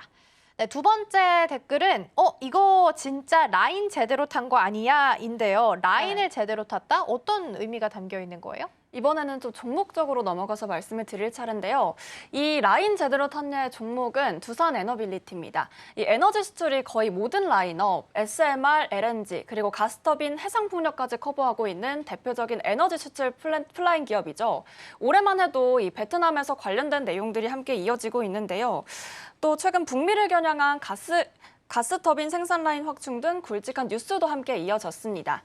여기에 이번에는 한 발 더 나아가서 이 두산 에너빌리티 마케팅 총괄사장이 산업통상자원부 장관 후보로 깜짝 지명되기도 했습니다.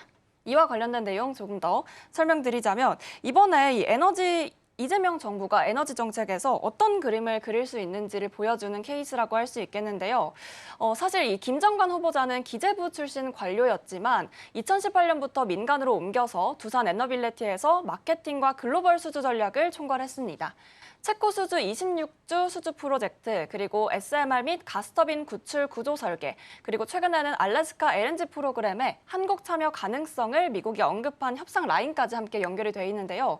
그 중심에 있던 인물이 김 후보자였다는 점에서 이번 인사는 원전에 없던 일로 LNG는 또 전략 자산으로라는 메시지도 함께 담고 있었습니다. 네, 두산 에너빌리티가 최근에 너무 빠르게 오른 감도 좀 있죠. 원래 이제 한 5만 원 넘을까요? 라는 질문 항상 드렸었는데 어느덧 보니까 6만 원, 지금은 69,100원. 그러니까 7만 원에 딱 몇 발자국 앞에서 코앞에서 지금 움직임이 나타나고 있는 상황입니다. 그럼 당연히 이제 투자자 입장에서는 그때 살 걸이라는 생각을 할 수밖에 없거든요. 그래서 지금 들어가도 괜찮은지 이미 다 오른 건 아닐지도 궁금하실 것 같아요. 전문가들은 어떻게 해석을 좀 하고 있을까요? 네, 실제로 이 두산 에너빌리티는 테마 이상으로 실적과 투자 계획이 명확한 종목으로 좀 평가가 되고 있습니다. 올해에만 해외 수주 5건, 또 약 4조 3천억 원 규모를 달성했고요. 가스터빈은 생산 능력을 연간 6대에서 20대까지 또 다양한 확장 계획을 함께 가지고 있습니다. 여러 전문가들은 또 이렇게 말합니다. 정책으로 시작된 랠리지만 생산 기반이 뒷받침되는 드문 케이스다라고 평가하면서 또 단순한 수혜주가 아니라 여러 상황들이 결합된 긍정적인 상황으로 평가하고 있습니다. 네, 정리하자면 이번에 이제 장관 지명은 단순한 장관 지명 그 이상의 의미를 찾고 있습니다. 이전에 우리가 하정우 수석 이야기도 있었고 LG전자 관련된 이슈도 있었기 때문에 이번에 두산 에너빌리티 사장 임명도 더 큰 의미를 갖는다라고 보시면 될 것 같고요. 두산 에너빌리티 같은 경우에는 오늘 그래도 상승분이 개장 초반 대비해서는 계속 파는 모습입니다. 68,800원 선에서 현재 거래되고 있고 윗꼬리가 좀 길게 달리면서 72,200원 선 터치 후에 떨어져 있다라는 부분도 함께 점검해 보시면 좋겠습니다. 오늘 김민아 아나운서와는 여기서 인사 나누겠습니다. 오늘 말씀 고맙습니다.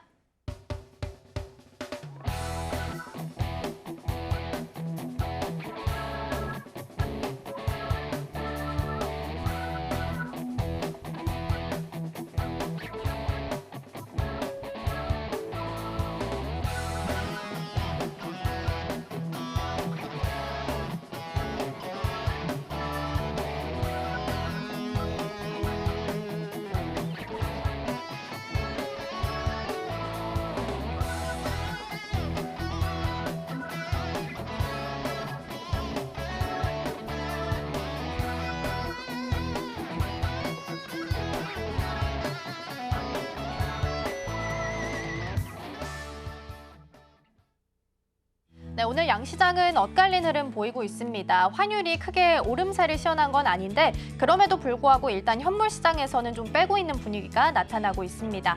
코스피에서 지수가 오름세를 시현해도 외국인 투자자가 좀 빼고 있다라는 부분이 좀 찜찜하긴 한데요. 오후장까지의 흐름을 같이 좀 지켜보시면 좋지 않을까 싶습니다. 저희가 방송 중에 제공해드린 정보는 투자 판단을 위한 조언일 뿐 해당 종목의 가치와 수익률은 보장하지 않습니다. 저는 내일 다시 돌아오겠습니다. 시청해주신 여러분 고맙습니다.